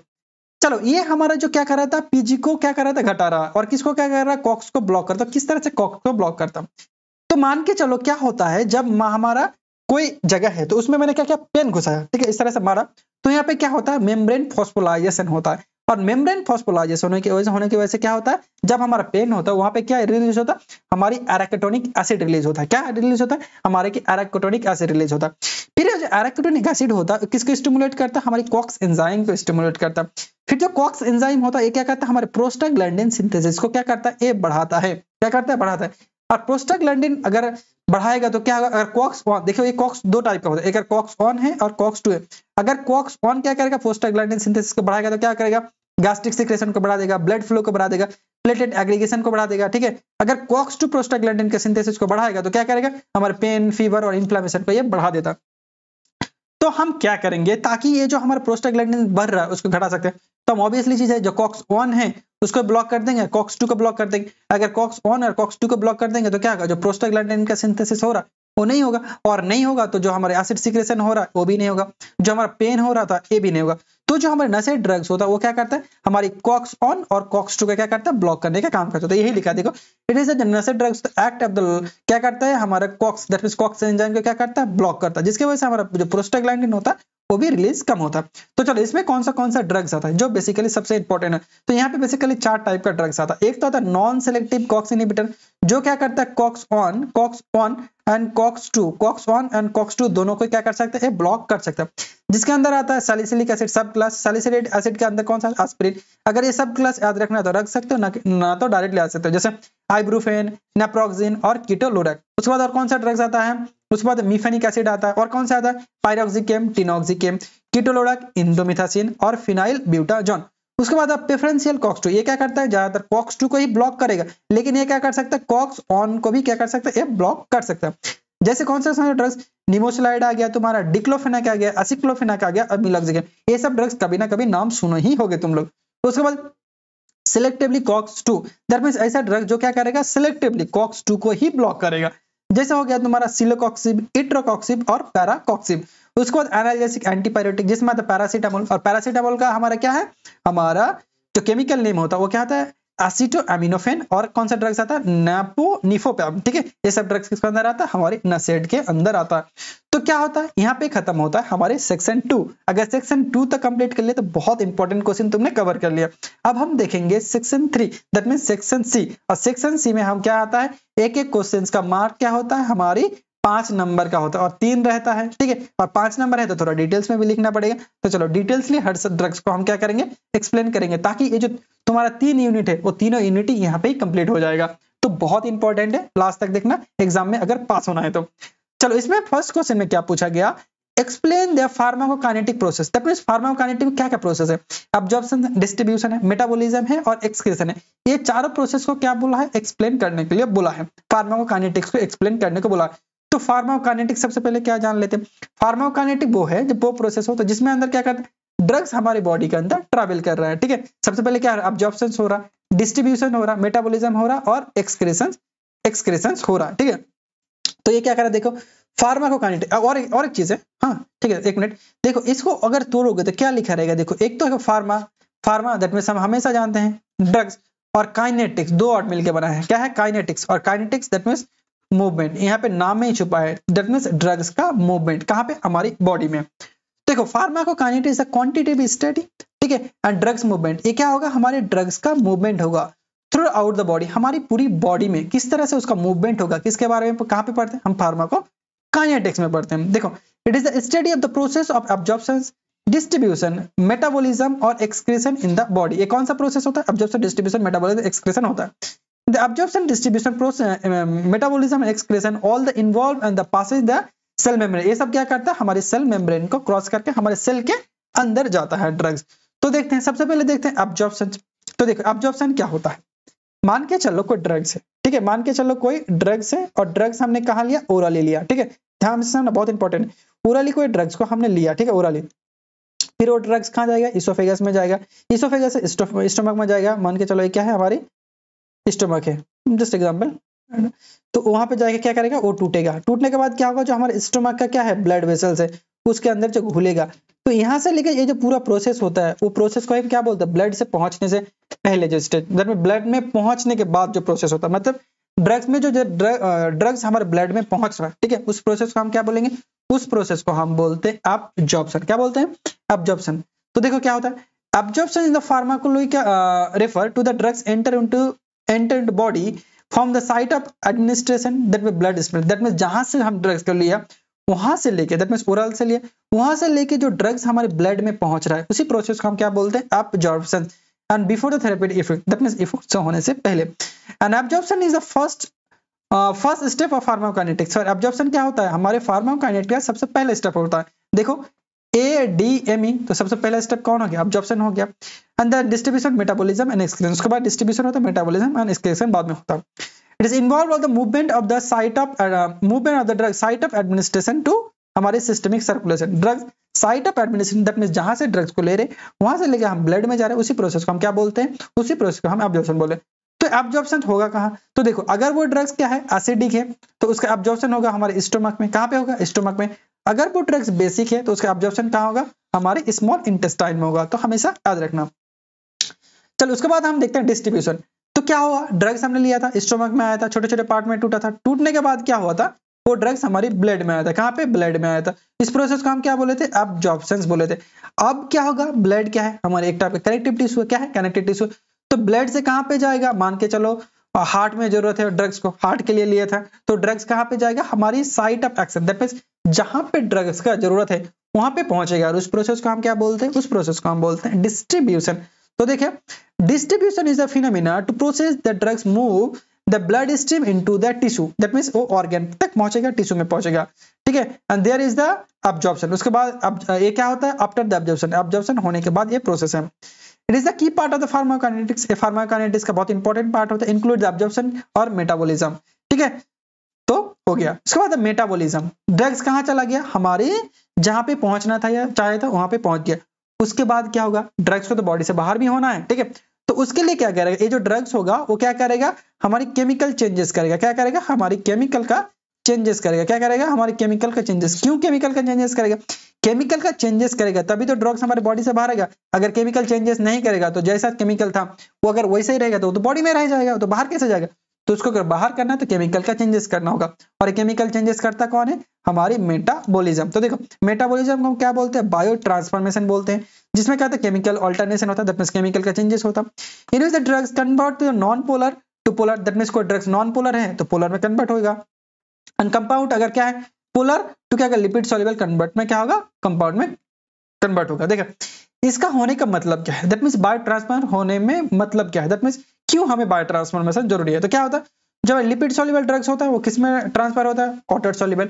जो अनआयोनाइज्ड, दैट मींस जिसके पास चार्ज नहीं है, वो क्या होगा, आयोनाइज में कन्वर्ट होगा। क्यों होगा, क्योंकि drugs easily remove from the body, क्योंकि ड्रग्स इजीली हमारी बॉडी से बाहर हो सके।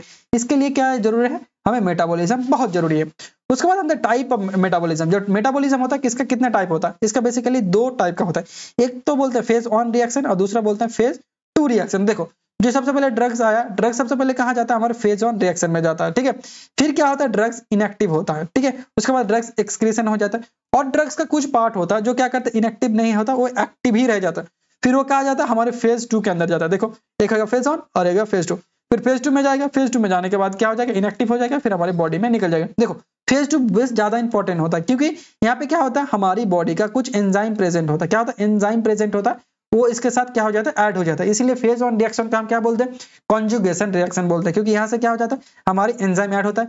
और फेज वन जो होता है, फेज वन में क्या ऐड होता है, हमारी फंक्शनल ग्रुप ऐड होता है। क्या होता है, हमारी फंक्शनल ग्रुप ऐड होता है। इसलिए इसको इस रिएक्शंस को हम क्या बोलते हैं, फंक्शनलाइजेशन रिएक्शन भी बोलते हैं। चलो उसके बाद देखते हैं एक्सक्रीशन, दैट मींस ड्रग्स हमारी बॉडी में सबसे पहले क्या हुआ, एब्जॉर्प्शन हो गया, ब्लड में चला गया, ब्लड में जाने के बाद क्या होगा, डिस्ट्रीब्यूशन, दैट मींस अपने साइड ऑफ एक्शन में पहुंच गया। उसके बाद क्या होगा, मेटाबॉलिज्म, दैट मींस केमिकल भी चेंजेस हो गया। अब क्या होगा, ये ड्रग्स क्या होगा, हमारी बॉडी से आउट होगा। और आउट होने के लिए क्या जरूरत है, हमें एक्सक्रीशन पढ़ना जरूरी है। तो देखिए एक्सक्रीशन इज द फार्माकोकाइनेटिक्स, ये भी एक पार्ट है जिसमें excretion of the refer to the process of the there metabolism of the elimination, that means metabolism होने के बाद एक प्रोसेस है क्या, elimination. The key part of the clearance, ये क्या करता है, हमें क्लियरेंस बोलते हैं। The term of the action, जो क्या होता है एलिमिनेशन होता है उसको हम कहते हैं क्लियरेंस। दैट मींस कितना अमाउंट ऑफ द ड्रग्स हमारी बॉडी से निकल रहा है उसे हम क्या बोलते हैं, क्लियरेंस।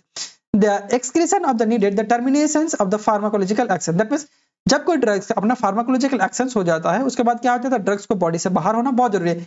क्यों जरूरी है, मान के चलो कोई ड्रग्स है, वो ड्रग्स का फार्माकोलॉजिकल एक्शन हो गया, फिर वो ड्रग्स हमारी बॉडी में ही रह गया तो क्या करेगा, वो हमारी बॉडी में टॉक्सिसिटी कॉज कर सकता है, तो उसको हमारी बॉडी से बाहर होना बहुत जरूरी है। और वो कौन करता है, हमारी मेटाबॉलिज्म, उसके बाद हमारी एक्सक्रीशन। ठीक है, तो ये जो हमारी एक्सक्रीशन होता है वो बेसिकली दो टाइप का होता है, एक होता है हमारा रेनल एक्सक्रीशन और होता है हमारा नॉन रेनल एक्सक्रीशन। जो रेनल एक्सक्रीशन होता है उसको हम बोलते हैं तीन टाइप का होता है, एक तो ग्लोमेरुलर फिल्ट्रेशन, दूसरा होता है ट्यूबुलर रीअब्जॉर्प्शन और थर्ड होता है ट्यूबुलर सीक्रेशन। उसके बाद आता है नॉन रेनल एक्सक्रीशन, जैसे हमारा रेनल को छोड़ के, दैट मींस हमारे जो ड्रग्स होता है वो कितना कहाँ फिल्टर होता है, तो हमारे रेनल में होता है। जो ड्रग्स रेनल में फिल्टर होता है वो तीन टाइप का होता है। ठीक है, रेनल जो फिल्ट्रेशन करता है ब्लड का वो तीन प्रोसेस से करता है, एक तो ग्लोमेरुलर फिल्ट्रेशन, ट्यूबुलर सीक्रेशन और ट्यूबुलर रीअब्जॉर्प्शन। तो ये जो हमारा ट्यूबुलर रीअब्जॉर्प्शन क्या होता है, ये पूरा हमने अपने वीडियो में समझा के रखा है। अगर उसका पूरा कॉन्सेप्ट क्लियर करना है तो वहां से जाके क्लियर कर सकते हो, क्योंकि यहाँ पे पढ़ाएंगे तो वीडियो बहुत ज्यादा लंबा हो जाएगा, नीचे मैं लिंक दे दूंगा। उसके बाद आता है नॉन रेनल एक्सक्रीशन, इसमें क्या आता है, बाइल, कुछ ड्रग्स बाइल के थ्रू निकलते हैं, कुछ ड्रग्स हम पल्मोनरी जैसे सांस के व्यापर से निकलते हैं, सांस लेते हैं तब, कुछ ड्रग्स स्लाइवा के थ्रू निकलते हैं, कुछ ड्रग्स हम मैमिलरी दैट मींस क्या हो सकता है, मिल्क के थ्रू निकल सकते हैं, कुछ ड्रग्स हमारे स्किन दैट मींस हमारे पसीने के थ्रू भी ड्रग्स निकलता है। चलो उसके बाद हम देखेंगे question number 2, question number section C का क्वेश्चन नंबर 2, जिसमें पूछा गया explain the mechanism actions of the drug factor modifying action. That means drugs हमारी बॉडी में किस तरह से काम करता है उसको ही हमें यहाँ पे पूछा गया। दैट मींस किस तरह से काम करता है, दैट मींस जब मैकेनिज्म एक्शंस के बारे में पढ़ते हैं वो कहाँ पे पढ़ते हैं, हम फार्माकोडायनामिक्स में पढ़ते हैं। दैट मींस यहाँ पे बेसिकली फार्माकोडायनामिक्स में के बारे में पूछा गया। इससे पहले क्या पूछा था, फार्माकोकाइनेटिक्स, इसमें क्या पूछा, फार्माकोडायनामिक्स। चलो देखते हैं फार्माकोडायनामिक्स। तो फार्माकोडायनामिक्स ऑड को तो क्या है, फार्मा, फार्मा दैट मींस क्या है, ड्रग्स, और dynamic that means power, drug that means power. That means यहाँ पे हमारे ड्रग्स का क्या पावर होगा हमारी बॉडी में, दैट मींस वो ड्रग्स का हमारा क्या एक्शन होगा हमारी बॉडी में, उसके बारे में जब स्टडी करते हैं उसे हम क्या बोलते हैं, उसको हम बोलते हैं फार्माकोडायनामिक्स। देखो फार्माकोडायनामिक्स ब्रांच ऑफ फार्माकोलॉजी, एक किसका ब्रांच है, हमारी फार्माकोलॉजी का ब्रांच है। It is the deal of the study, इसमें क्या करते हैं, स्टडी करते हैं हम बायोलॉजिकल और physiological effect of the drugs, हमारी बॉडी में ड्रग्स का इफेक्ट क्या होगा उसके बारे में हम स्टडी करते हैं। और क्या करते हैं, हमारी mechanism action, that means drugs का मैकेनिज्म एक्शन क्या होगा और ड्रग्स का इफेक्ट क्या होगा हमारी बॉडी में, जब स्टडी करते हैं उसे हम क्या बोलते हैं, फार्माकोडायनामिक्स। देखो फार्माको दैट मींस ड्रग्स और dynamics that means power, that means drugs की पावर क्या होगा हमारी बॉडी में, उसे हम मतलब फार्माकोडायनामिक्स। देखो तो it is a cover of the what the drugs does to the body, that means drugs हमारी बॉडी के साथ क्या करेगा उसे हम बोलते हैं फार्माकोडायनामिक्स। चलो जो हमारे ड्रग्स मैकेनिज्म होता है, दैट मींस ड्रग्स हमारी बॉडी में जो काम करता है वो बेसिकली दो टाइप का होता है, एक तो होता है रिसेप्टर मीडिएटेड, दूसरा होता है हमारा नॉन रिसेप्टर मीडिएटेड। तो क्या होता है, ड्रग रिसेप्टर मीडिएटेड और ड्रग्स नॉन रिसेप्टर मीडिएटेड। तो चलो सबसे पहले हम जानते हैं कि रिसेप्टर क्या होता है। तो देखो रिसेप्टर क्या होता है, एक टाइप का प्रोटीन नेचर होता है, क्या होता है, एक टाइप का प्रोटीन मॉलिक्यूलर नेचर होता है। ठीक है, जहां पे क्या होता है हमारे ड्रग्स जाके बाइंड करता है, और ये क्या करता है हमारे सेल की सरफेस में जाके, ये क्या होता है जो हमारे रिसेप्टर होता है वो क्या होता है हमारे सेल की सरफेस में होकर प्रेजेंट होता है। तो देखो रिसेप्टर इज अ मोर क्या होता है, macromolecule that means present in the cell surface.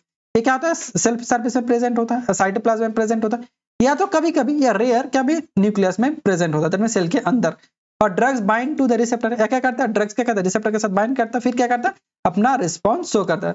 Then receptor are mostly protein nature का होता है। तो चलो सबसे पहले किस तरह से काम करते हैं इसको देखते हैं। देखो सबसे पहले ड्रग्स है ये, ठीक है, ड्रग्स ये क्या है रिसेप्टर जा क्या है बॉडी के अंदर प्रेजेंट है, तो ड्रग्स को हमने लिया, फिर ये क्या करेगा ड्रग्स और रिसेप्टर था, और ये क्या करेगा ड्रग्स हमारा क्या करेगा रिसेप्टर के साथ जाके बाइंड हो जाएगा। ठीक है, मान के चलो ये क्या है एक टाइप का चाबी है और एक टाइप का ताला है, तो दोनों एक साथ जुड़ने की वजह से क्या होगा drugs receptor complex, that means ताला और चाबी का एक कॉम्प्लेक्स बन गया, और कॉम्प्लेक्स बन गया तब क्या होगा हमारे ताला खुल गया, तो उसकी वजह से क्या होगा जो हमारे ड्रग्स और रिसेप्टर जब एक साथ बनता है तब क्या होता है हमारी रिस्पॉन्स स्टार्ट होता है हमारी बॉडी में। तो ड्रग्स हमारे इस तरह से काम करता है, समझ में आया? तो यहाँ पे समझने की वाली चीज ये है, मान के चलो जब ड्रग्स क्या करते, देखो ड्रग्स ठीक है कितना तेजी से हमारी क्या कर रहा है रिसेप्टर के साथ बाइंड कर रहा है। ठीक है, उसे हम क्या बोलते हैं एफिनिटी। और जो ड्रग्स रिसेप्टर के साथ बाइंड होने के बाद क्या रिस्पॉन्स होकर है, दैट मींस क्या रिस्पॉन्स होकर है उसे हम क्या बोलते हैं, उसे हम बोलते हैं इंट्रिंसिक एक्टिविटी। समझ गए। उसके बाद देखो एफिनिटी क्या है, affinity to the strength, that means उसका कितना क्षमता है, and attraction between the drugs और रिसेप्टर, दैट मींस रिसेप्टर के अंदर कितना क्षमता है, वो क्या कर रहा है, हमारी ड्रग्स के अंदर कितना क्षमता है वो रिसेप्टर के साथ बाइंड कर रहा है, उसे हम क्या बोलते हैं affinity. Affinity bind to the receptor, ये क्या कहता है, रिसेप्टर के साथ बाइंड करेगा। उसके बाद intrinsic activity refer to the ability to drugs, that means drugs के अंदर कितना एबिलिटी है वो क्या कर रहा है, हमारे रिसेप्टर के साथ बाइंड कर रहा है and produce the biological action, तो क्या कर रहा है हमारे, उसके बाद रिस्पॉन्स, दोनों एक साथ बाइंड होने के बाद क्या रिस्पॉन्स होकर उसे हम क्या बोलते हैं, उसे हम बोलते हैं एफिनिटी। तो देखो no affinity no intrinsic activity, that means अगर ड्रग्स रिसेप्टर के साथ बाइंड ही नहीं होगा तो अपना एक्शन शो करेगा नहीं करेगा, तो इसीलिए बोलते हैं ऑल ड्रग्स एफिनिटी, सब ड्रग्स क्या करता है रिसेप्टर के साथ बाइंड करता है, लेकिन हर ड्रग्स का क्या होता है एक्शंस अलग अलग होता है। तो देखो डिफरेंट द इंट्रिंसिक एक्टिविटी। चलो उसके बाद आता है एगोनिस्ट और एंटागोनिस्ट। तो देखो मान के चलो कोई एक ड्रग्स है, क्या है, कोई एक ड्रग्स है और वो क्या कर रहा है, हमारे रिसेप्टर को क्या कर रहा है, एक्टिवेट कर रहा है, क्या कर रहा है, एक्टिवेट कर रहा है। तो उसे हम क्या बोलेंगे, मान के चलो ये क्या है, हमारी कोलिनर्जिक रिसेप्टर है, क्या है कोलिनर्जिक रिसेप्टर, एम रिसेप्टर, और कोई हमने क्या किया था कोलिनर्जिक ड्रग्स दिया, ये क्या कर रहा है, हमारी कोलिनर्जिक रिसेप्टर बाइंड कर रहा है, और बाइंड करने के बाद क्या कर रहा है, वो कोलिनर्जिक रिसेप्टर को क्या कर रहा है, एक्टिवेट कर रहा है। ठीक है, मान के चलो उसका काम क्या था, हमारे हार्ट रेट कम करना, तो अपना जाके काम कर रहा है, एक्टिवेट कर रहा है। तो जब रिसेप्टर को क्या कर रहा है, एक्टिवेट कर कोई ड्रग्स, तो उसे हम क्या बोलते हैं, उसे हम बोलते हैं एगोनिस्ट। और कोई ड्रग्स जब क्या करता है, ये जो एम रिसेप्टर रिसेप्टर को जाके क्या करता है, ब्लॉक कर देता है, दैट मींस जो कोलिनर्जिक रिसेप्टर का काम था उसका क्या करेगा, ब्लॉक करेगा, क्योंकि रिसेप्टर को क्या कर रहा है, ब्लॉक कर रहा है। दैट मींस ये क्या कर रहा है, हमारे जो एगोनिस्ट का काम था उसको क्या कर रहा है, ब्लॉक कर रहे हैं, उसे हम क्या बोलते हैं एंटागोनिस्ट। समझ गए। तो चलो एगोनिस्ट क्या है, agonist the molecule that bind to the receptor and activate, जो ये क्या करेगा, रिसेप्टर के साथ बाइंड करेगा और उसे एक्टिवेट करेगा। जैसे एग्जांपल एडिनर्जिक और ड्रग्स, ठीक है, एड्रेनालिन। उसके बाद एंटागोनिस्ट एक क्या है, एक टाइप का ड्रग्स और एजेंट है जो क्या कर opposite actions of the another drugs, किसी ड्रग्स को क्या करे ऑपोजिट एक्शन करेगा, जैसे हमारा लिगेंड हो सकता है, न्यूरोट्रांसमीटर हो सकता है। और ये क्या करता है, एंटागोनिस्ट क्या करता है, रिसेप्टर को ब्लॉक करेगा, ठीक है, और ये क्या करेगा, फिजियोलॉजिकल रिस्पांस को भी क्या करेगा, ब्लॉक करेगा। जैसे example anti adrenergic drugs paracetamol. उसके बाद आता है पार्शियल एगोनिस्ट। क्या आता है पार्शियल एगोनिस्ट, फॉर एग्जांपल मान के चलो पार्शियल एगोनिस्ट को किस तरह से समझोगे, फॉर एग्जांपल अगर क्या कर रहा है हमारा, ये मैं आप समझो, अगर क्या कर रहा है, अगर क्या कर रहा है हमारी एगोनिस्ट, ठीक है, क्या कर रहा है 100% काम कर रहा है, 100% काम कर रहा है, तो जो क्या होगा हमारी पार्शियल एगोनिस्ट होगा, तो क्या करेगा वो 70% काम करेगा, दैट मींस उससे कम कर रहा है, ये पार्शियल काम कर रहा है, इसीलिए इसे बोलते हैं पार्शियल एगोनिस्ट। देखो partial agonist the drugs the interact the receptor, ये भी क्या करेगा रिसेप्टर के साथ इंटरेक्ट करे and produce lesser the maximum effect, जो मैक्सिमम इफेक्ट है उसे कम रिस्पांस करेगा। ठीक है, उसके बाद देखो इनवर्स एगोनिस्ट, देखो इनवर्स एगोनिस्ट ये भी क्या करेगा, हमारे रिसेप्टर के साथ बाइंड करेगा, रिसेप्टर को क्या करेगा एक्टिवेट भी करेगा, लेकिन इसका जो एक्शंस होगा वो क्या करेगा, उल्टा होगा, ऑपोजिट होगा। ठीक है, ये एक्शंस ऑपोजिट होगा। देखो inverse agonist bind to the same receptor, लेकिन क्या करेगा जो एगोनिस्ट की तरह, लेकिन क्या करेगा जो फार्माकोलॉजी का रिस्पांस होगा वो ऑपोजिट होगा, इसीलिए इसे इनवर्स, नाम में क्या इनवर्स, इसलिए इसे इनवर्स एगोनिस्ट बोलते हैं। उसके बाद देखते हैं हम टाइप ऑफ रिसेप्टर, जो रिसेप्टर होता है वो कितने टाइप का होता है। तो बेसिकली जो रिसेप्टर होता है वो हमारे 4 टाइप का होता है, याद रखना बहुत इंपॉर्टेंट है। ठीक है, एक तो आता है लिगैंड गेटेड आयन चैनल, दूसरा आता है जी प्रोटीन कपल रिसेप्टर, थर्ड आता है एंजाइमेटिक रिसेप्टर, और हमारा फोर्थ होता है न्यूक्लियर रिसेप्टर। तो देखो किस तरह से काम करता है बेसिकली याद रखना। देखो जो लिगैंड गेटेड रिसेप्टर होता है वो क्या करेगा, हमारी क्या करेगा सेल के अंदर जाएगा, ठीक है, ये क्या है सेल के बाहर है, ये सेल के अंदर अंदर है, वो क्या करेगा डिपोलराइजेशन करेगा, अपना एक्शन शो करेगा। और ये जो ड्रग्स होता है क्या करेगा हमारे मिली सेकंड में काम करेगा, और जो हमारा जी प्रोटीन है वो भी क्या करेगा हमारा, देखो वो भी क्या करेगा हमारे सेल के अंदर आएगा, सेल के अंदर क्या करेगा एक कैल्शियम रिलीज करेगा और अदर्स, ठीक है, और क्या करेगा हमारे अंदर काम करेगा, लेकिन यहाँ पे जो काम करेगा वो सेकंड में काम करेगा। ठीक है, उसके बाद क्या आता है हमारी काइनेस, देखो इसमें ज्यादा लिखना नहीं है, बस इतना तक लिख दोगे तो भी राइट है। ठीक है, और कौन से रिसेप्टर कितना काम कर रहा है, घंटे में काम करता है, और ये क्या करता है हमारे घंटे या दिन में काम करता है। ठीक है, तो इस तरह से क्या कर सकते हो पूरी रिसेप्टर को लिख सकते हो। अगर और भी लिखना है देखो एक क्या है काइनेस रिसेप्टर, क्या करेगा हमारे सेल के अंदर गया, सेल के अंदर जाने के बाद क्या करेगा हमारे ट्रांस जिन को ट्रांसक्रिप्शन करेगा, और ये क्या करेगा प्रोटीन सिंथेसिस करेगा, और प्रोटीन सिंथेसिस करने के वजह से क्या करेगा हमारा जो सेल में इफेक्ट था वो शो करेगा। उसके बाद न्यूक्लियर रिसेप्टर, दैट मींस ये क्या करेगा हमारे ड्रग्स न्यूक्लियस के अंदर जाएगा, अंदर जाने के बाद क्या करेगा ये भी देखो प्रोटीन सिंथेसिस करेगा, और प्रोटीन सिंथेसिस करने अपना एक्शन से करेगा। ड्रग्स का मेन काम क्या है प्रोटीन सिंथेसिस करेगा, और सिंथेसिस करने के बाद अपना एक्शन शो करेगा। चलो उसके बाद आता है brief note of the cholinergic drugs, that means cholinergic system के बारे में पूछा गया। तो कोलिनर्जिक सिस्टम हमने क्या बोला था, यहाँ पे देखो 2 टाइप का सिस्टम है। अगर हम क्या देखिए, अगर हम नर्वस सिस्टम को देखें तो देखो नर्वस सिस्टम का क्या है ऑटोनॉमिक नर्वस सिस्टम, जो क्या करता है हमारे पेरिफेरल नर्वस सिस्टम के अंदर आता है। ये बेसिकली जो ऑटोनॉमिक नर्वस सिस्टम होता है वो 2 टाइप का होता है, एक तो होता है हमारे क्या आता है हमारे सिंपैथेटिक, और दूसरा आता है हमारे पैरासिम्पैथेटिक। तो सिंपैथेटिक वो कंडीशंस होता है जहां पे क्या होता है, मान के चलो मैं यहाँ पे पढ़ा रहा हूँ और पढ़ाते पढ़ाते यहाँ से मेरा टाइगर आ गया, तो टाइगर आ गया तो हम क्या करें, अरे भाग बाबू भाग भाग इधर उधर भाग, तो हम क्या करें इधर उधर भागना स्टार्ट कर देते हैं, ठीक है। दैट मींस जो क्या होता है हमारी इमरजेंसी कंडीशन, और इमरजेंसी कंडीशन में हमेशा क्या होगा, हमारे हार्ट रेट बढ़ेगा, क्या होगा हार्ट रेट बढ़ेगा, और जितने भी प्रोडक्शन था क्या होगा वो घटेगा। जैसे मान के चलो सलाइवा प्रोडक्शन वो घट जाएगा, मुंह सूज जाएगा, जैसे यूरिन का सिक्रेशन वो भी क्या हो जाएगा, घट जाएगा, सिक्रेशन और प्रोडक्शन यहाँ पे घटेगा। लेकिन उसके बाद क्या होगा, पैरासिम्पैथेटिक, मान के चलो वो टाइगर आया था, टाइगर क्या होगा, अरे ये निकम्मा है, इसको हम खा के कोई फायदा नहीं है, तो क्या करेगा वो चला जाएगा, चला जाएगा तो क्या होगा, धीरे धीरे हमारे बॉडी क्या होगा, नॉर्मल कंडीशन में आएगा। तो नॉर्मल कंडीशन में क्या होगा, तो हार्ट रेट जो बढ़ा था वो क्या करेगा, हार्ट रेट घटेगा, और जो हमारा प्रोडक्शन क्या होगा, घटा था वो क्या होगा, हमारा बढ़ जाएगा। तो क्या होगा, इसको हम क्या बोलते हैं, नॉर्मल कंडीशन को हम बोलते हैं पैरासिम्पैथेटिक, क्या बोलते हैं, पैरासिम्पैथेटिक। और पैरासिम्पैथेटिक को हम क्या बोलते हैं, कोलिनर्जिक, क्या बोलते हैं, कोलिनर्जिक सिस्टम बोलते हैं, क्या बोलते हैं, इसको ही हम कोलिनर्जिक ड्रग्स बोलते हैं। दैट मींस ये जितने भी सारे ड्रग्स होगा वो क्या करेगा, हमारे हार्ट रेट को बढ़ाएगा, और जितने भी प्रोडक्शन होगा हार्ट रेट को घटाएगा, और जितने भी प्रोडक्शन है उसको क्या करेगा, बढ़ाने का काम करेगा। तो देखो हमारा जो कोलिनर्जिक को हम क्या बोलते हैं, पैरासिम्पैथेटिक, देखो ये क्या बोले थे, पैरासिम्पैथेटिक बोले थे।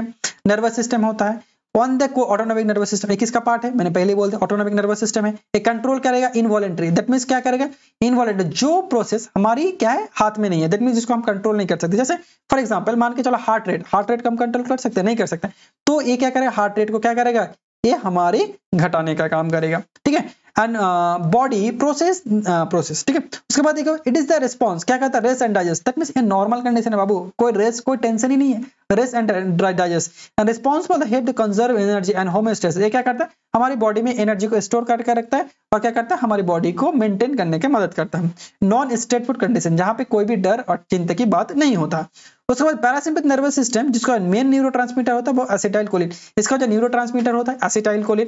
दैट मींस न्यूरोट्रांसमीटर क्या होता है, न्यूरोट्रांसमीटर वो होता है जब क्या करता है, जो सिंपैथेटिक नर्वस सिस्टम काम कर रहा था, दैट मींस क्या काम कर रहा है, पैरासिम्पैथेटिक, हार्ट रेट कम कर रहा था, और क्या कर रहा था, हमारी प्रोडक्शन को बढ़ा रहा था। तो इसको काम कराने के लिए तो कोई तो जरूरत चाहिए, कोई तो पर्सन चाहिए, तो जो काम करता है कौन करता है, हमारी एसिटाइलकोलिन। दैट मींस मान के चलो कोलिनर्जिक जो सिस्टम था या पैरासिम्पैथेटिक सिस्टम था, उसका कौन है, ये नौकर है, दैट मींस इसका काम करेगा कौन, हमारी एसिटाइलकोलिन। और एसिटाइलकोलिन है, इसके लिए जो हमारे क्या है ड्रग्स का नाम रखा गया, कौन क्या रखा गया, कोलिनर्जिक ड्रग्स। समझ में आया, क्योंकि ये ड्रग्स उसी तरह का काम करेगा, कौन किसी तरह, एसिटाइलकोलिन की तरह। तो देखो जो हमारी कोलिनर्जिक, सबसे पहले अगर कोलिनर्जिक ड्रग्स को समझना है तो उसके बाद उसके पहले क्या जानना पड़ेगा, हमें कोलिनर्जिक रिसेप्टर के बारे में समझना पड़ेगा। तो ये जो कोलिनर्जिक रिसेप्टर होता है बेसिकली दो टाइप का होता है, एक तो होता है हमारा निकोटिनिक रिसेप्टर जिसे एन रिसेप्टर बोलते हैं, और दूसरा आता है हमारे मस्कानिक रिसेप्टर जिसे हम एम रिसेप्टर बोलते हैं। जो निकोटिनिक रिसेप्टर होता है ये भी दो टाइप का होता है, एक तो हमारा एन हो गया और दूसरा आ गया एन एम। जो एन होता है वो सीएनएस में प्रेजेंट होता है, गैंग्लिया, और कहां प्रेजेंट होता है, एड्रिनल मेडुला। उसके बाद आता है N that means neuromuscular junction, that means neuron हो गया ये, ठीक है, सॉरी इस तरह से न्यूरॉन और मसल दोनों के बीच में, जहां पे हमने क्या पढ़ा था, न्यूरोमस्कुलर जंक्शंस पढ़ा था, और क्या पढ़ा था हमने, जहां पे हमने मिस्थेनिया ग्राविस पढ़ा था, ठीक है। ये दोनों देखो न्यूरॉन और मसल एक जगह पे जुड़ रहा, इसलिए हम क्या बोलते हैं न्यूरोमस्कुलर जंक्शन, जिस जगह पे न्यूरॉन और मसल एक जगह पे जुड़ता है यहाँ पे प्रेजेंट होता है एनएम। उसके बाद आता है मस्कुलर रिसेप्टर जैसे M1 M2 और M3। तो इसके लिए याद रखना, पहले खाओ फिर दिल लगाओ फिर बाकी काम करो, तो खाओ स्टमक और इंटेस्टाइन, फिर दिल लगाओ दैट मींस हार्ट, फिर बाकी काम करो that means bronchial, GIT, bladder, gland और आई, ये सब में क्या प्रेजेंट होगा, हमारे M3 रिसेप्टर प्रेजेंट होगा। चलो उसके बाद हम देखते हैं कोलिनर्जिक ड्रग्स, ताकि जो कि बहुत बहुत ज्यादा इंपॉर्टेंट है, और इस ड्रग्स को हम यहीं पे याद करा देंगे। चलो देखते हैं किस तरह से याद कर सकते हैं। देखो जो कोलिनर्जिक ड्रग्स होता है वो बेसिकली दो टाइप का होता है, एक तो होता है डायरेक्ट एक्टिंग और दूसरा होता है इनडायरेक्ट एक्टिंग। डायरेक्ट एक्टिंग जो क्या करेगा, डायरेक्ट क्या करेगा, रिसेप्टर में जाके क्या करेगा, एम और एन रिसेप्टर में जाके क्या करेगा, स्टिमुलेट करेगा, ठीक है। और जो इनडायरेक्ट होता है वो क्या करेगा, हमारी जो कोलिन स्ट्रेस एंजाइम है उसको रोकने का काम करेगा, और ये रुक जाएगा तो ऑटोमेटिकली क्या हो जाएगा, हमारी एसिटाइलकोलिन बढ़ जाएगा। ये किस तरह से काम करता है अगर नहीं पता तो जाके वीडियो देख सकते हो, पूरा डिस्क्रिप्शन में लिंक दे रखा है। तो देखो हमारे जो डायरेक्ट ड्रग्स होता है वही दो टाइप का होता है, एक तो कोलिन स्टेरॉइड और दूसरा होता है अल्कलॉइड। तो कोलिन स्टेरॉइड को किस तरह से याद रखोगे, तो इसके लिए याद रखना मी, दैट मींस मैं क्या पढ़ रहा था, ए बी सी पढ़ रहा था, तो मी से हो गया मिथाकोलिन, और ए से हो गया एसिटाइलकोलिन, और ए से एसिटाइलकोलिन, बी से हो गया बीथाकॉल, और सी से हो गया कार्बाकॉल। मी ए बी सी, मैं क्या पढ़ रहा था एबीसीडी, ए से एसिटाइलकोलिन, बी से बीथाकॉल और सी से कार्बाकॉल सॉरी। उसके बाद आता है अल्कोलॉइड। अल्कोलॉइड में याद रखना माप, क्या रखना, MAP माप। तो एम से आ गया तुम्हारा मस्करिन, ए से आ गया एराकोलिन और पी से आ गया पिलोकार्बिन उसके बाद आता है जो हमारे इनडायरेक्ट होता है, दो टाइप का होता है, एक रिवर्सिबल और दूसरा आता है इरिवर्सिबल। जो रिवर्सिबल होता है वो दो टाइप का होता है, एक तो होता है लिपिड सॉल्युबल और दूसरा आता है हमारे वाटर सॉल्युबल। जो लिपिड सॉल्युबल है उसको किस तरह से याद रखोगे। तो मान के चलो गांव में एक लड़की था, तो उसने क्या किया, कुछ गलत काम कर दिया, तो तुमने बोल रहे हो कह रहे फांसी टांग दो रिवा को, क्या करे, फांसी फांसी टांग दो रिवा को। दैट मींस रिवा एक टाइप का लड़की है जो क्या क्या गलती करते हैं, इसलिए गांव वाले लोग बोले फांसी टांग दो रिवा को। देखो फांसी से हो गया फाइसो स्टिगमिन, टांग से हो गया टेकरिन, दो से हो गया डोनिपिजोल, रिवा से हो गया रिवा स्टिगमिन, और गले से हो गया गैलेंटामाइन। फांसी टांग दो रिवा की गले में, तो गले से हो गया गैलेंटामाइन, फाइसो स्टिगमिन, टेकरिन, डोनिपिजोल, रिवा स्टिगमिन और गैलेंटामाइन। एक तरह से याद रखना। उसके बाद वाटर सॉल्युबल, वाटर सॉल्युबल किस तरह से याद रखो, मान के चलो तुम्हारा कोई फ्रेंड है, मेस में हो, तुम्हारा कोई फ्रेंड है, तो बाहर से क्या मांग रहे हैं, तुम्हारे पानी मांग रहा है, तुम बोले अरे प्यारे अंदर आओ ना पहले, तो क्या बोलोगे, नहीं प्यारे अंदर आओ, पानी लोगे तो अंदर आना पड़ेगा, तो नहीं सेनियोस्टिबिन, प्यारे स्पाइडोस्टिबिन, अंदर से एंड्रोपोनियम। तो इस तरह से क्या कर सकते हो, फिर ड्रग्स को याद कर सकते हो। उसके बाद इरिवर्सिबल, इरिवर्सिबल में क्या था, ऑर्गेनोफॉस्फेट और कार्बामेट। तो ऑर्गेनोफॉस्फेट में क्या देखना, मैलाथियन, पैराथियन, इकोथियोपेट, टिबिन, सेरिन, सोमेन। ठीक है, तो देखो टिबिन, सेरिन, सोमेन एक साइड से याद रखोगे, और जो मैलाथियन और पैराथियन एक साइड से याद रखोगे। उसके बाद आता है कार्बामेट, कार्बाइल, प्रोपैक्सोल और एल्डिगार। इस तरह से पूरे ड्रग्स को याद कर सकता हूँ। चलो उसके बाद 5 नंबर में पूछा है तो फार्माकोलॉजिकल एक्शन। तो फार्माकोलॉजिकल एक्शंस में क्या करेगा, ये क्या करेगा, हमारे पीपल को कॉन्स्ट्रिक्ट करेगा। ठीक है, और हार्ट रेट क्या करेगा, हम ऑब्वियसली बोले हार्ट रेट डिक्रीज होगा। उसका रेस्पिरेटरी सिस्टम ब्रोंकियल को क्या करेगा, कॉन्स्ट्रिक्ट करेगा। जीआईटी में क्या करेगा, सिक्रेशन को बढ़ाएगा। ये पहले ही बोला था कि ये जितने भी सारे ड्रग्स है सिक्रेशन को बढ़ाएगा, और क्या करेगा, सिक्रेशन प्रोडक्शन को बढ़ाएगा, और क्या करेगा, जो हमारा हार्ट रेट होगा उसको कम करेगा, दैट मींस ब्लड प्रेशर को कम करेगा। उसका ब्लेडर दैट मींस यूरिन का सिक्रेशन को बढ़ाएगा। और क्या ग्लैंड में जितने भी सारे सिक्रेशन है, जैसे हमारा स्वेट हो गया, लैक्राइमल हो गया, ये सलाइवा हो गया, सबको बढ़ाने का काम करेगा। इंडिकेशन कहां पे है, ड्रग्स यूज करता है, glaucoma, urine retention, myasthenia gravis, Alzheimer disease और ड्राई माउथ में इसमें यूज करेंगे। तो कहां पर इसको यूज नहीं करेंगे, अस्थमा में यूज नहीं करेंगे, क्योंकि क्या पता अस्थमा में क्या हो जाता है, हमारा लंग्स क्या हो जाता है, सुखड़ जाता है, और इस ड्रग्स को देंगे तो लंग्स को और भी सुखड़ा देगा, इसलिए हम इस ड्रग्स को यूज नहीं करेंगे। उसके बाद आता है पेप्टिक अल्सर, क्योंकि ये ड्रग्स एसिडिटी बढ़ा देता है, तो एसिडिटी में यूज नहीं करेंगे। उसके बाद ब्रेडिकार्डिया, जब हार्ट रेट घटा हुआ है उसको नहीं यूज करेंगे, क्योंकि ये ड्रग्स ऑलरेडी क्या करता है, हार्ट रेट को घटा देता है, तो ये ड्रग्स हार्ट रेट का ऑलरेडी घटा हुआ तो नहीं देंगे। उसके बाद हाइपरथायराइडिज्म नहीं यूज करेंगे, और क्या करेंगे, यूरिन ऑब्स्ट्रक्शन में यूज नहीं करेंगे। चलो उसके बाद आता है ग्लूकोमा, तो बहुत बहुत इंपॉर्टेंट है। तो ग्लूकोमा बेसिकली क्या होता है, ग्लूकोमा बेसिकली एक टाइप का आंखों का डिजीज होता है, जिसमें क्या होता है, हमारी आईओपी क्या होता है, इंट्रा ऑकुलर प्रेशर, जिसे हम बोलते हैं इंट्रा ऑकुलर प्रेशर, जो क्या हो जाता है, बढ़ जाता है। जो नॉर्मल इंट्रा ऑकुलर प्रेशर होता है क्या था, 20 mmHg होता है, वो क्या हो जाता है, बढ़ जाता है। क्यों बढ़ जाता है उसके बारे में हम देखने वाले हैं। तो मान के चलो ये क्या है, हमारी एक नॉर्मल आंखों का स्ट्रक्चर है, ये क्या है, नॉर्मल आंखों का स्ट्रक्चर है, इसका पूरा चीजों को समझो। तो ये जो आगे का पार्ट होता है जिसे हम बोलते हैं कॉर्निया, और जो पीछे का पार्ट होता है इसे क्या बोलते हैं, स्क्लेरा। आगे का पार्ट कॉर्निया, पीछे का पार्ट स्क्लेरा, समझ में। तो देखो जो हमारे कॉर्निया पार्ट होता है वहां पे क्या होता है, क्या क्या चीजें प्रेजेंट होता है, ये देखो सबसे पहले देखो तो आराम से समझ जाओगे, बस ध्यान से सुनो। क्या होता है, सिलियरी बॉडी होता है। क्या होता है, सिलियरी बॉडी। और सिलियरी बॉडी क्या करता है, हमारी बॉडी में जो एक्वस ह्यूमर होता है, क्या होता है, एक्वस ह्यूमर को क्या करता है, ये प्रोडक्शन करता है। क्या करता है, एक्वस ह्यूमर। और एक्वस ह्यूमर क्या होता है, हमारी लिक्विड होता है, जो क्या करता है, देखो ये क्या है, हमारी एक्वस ह्यूमर एक टाइप का क्या है, लिक्विड है, और कहां पे प्रेजेंट है, हमारी आंखों के फ्रंट पार्ट में, दैट मींस आगे वाली पार्ट में प्रेजेंट होता है, और लेंस के आगे में प्रेजेंट होता है। ठीक है, ये करता है। उसके बाद आइरिस, आइरिस क्या करता है, ये देखो ये लाल आइरिस, ये क्या करता है, हमारा जो लेंस है इसे क्या करता है, एडजस्ट कराने में मदद करता है। क्या करता है, एडजस्ट कराने में मदद करता है। उसके बाद आता है ट्रेबिकुलर मैस्वर, और क्या होता है, ईवी स्क्लेर आउटफ्लो। ये क्या करता है, दोनों एक टाइप का क्या होता है, जाली होता है, दैट मींस नाला समझ लो। क्या करता है, ड्रेनेज समझ लो।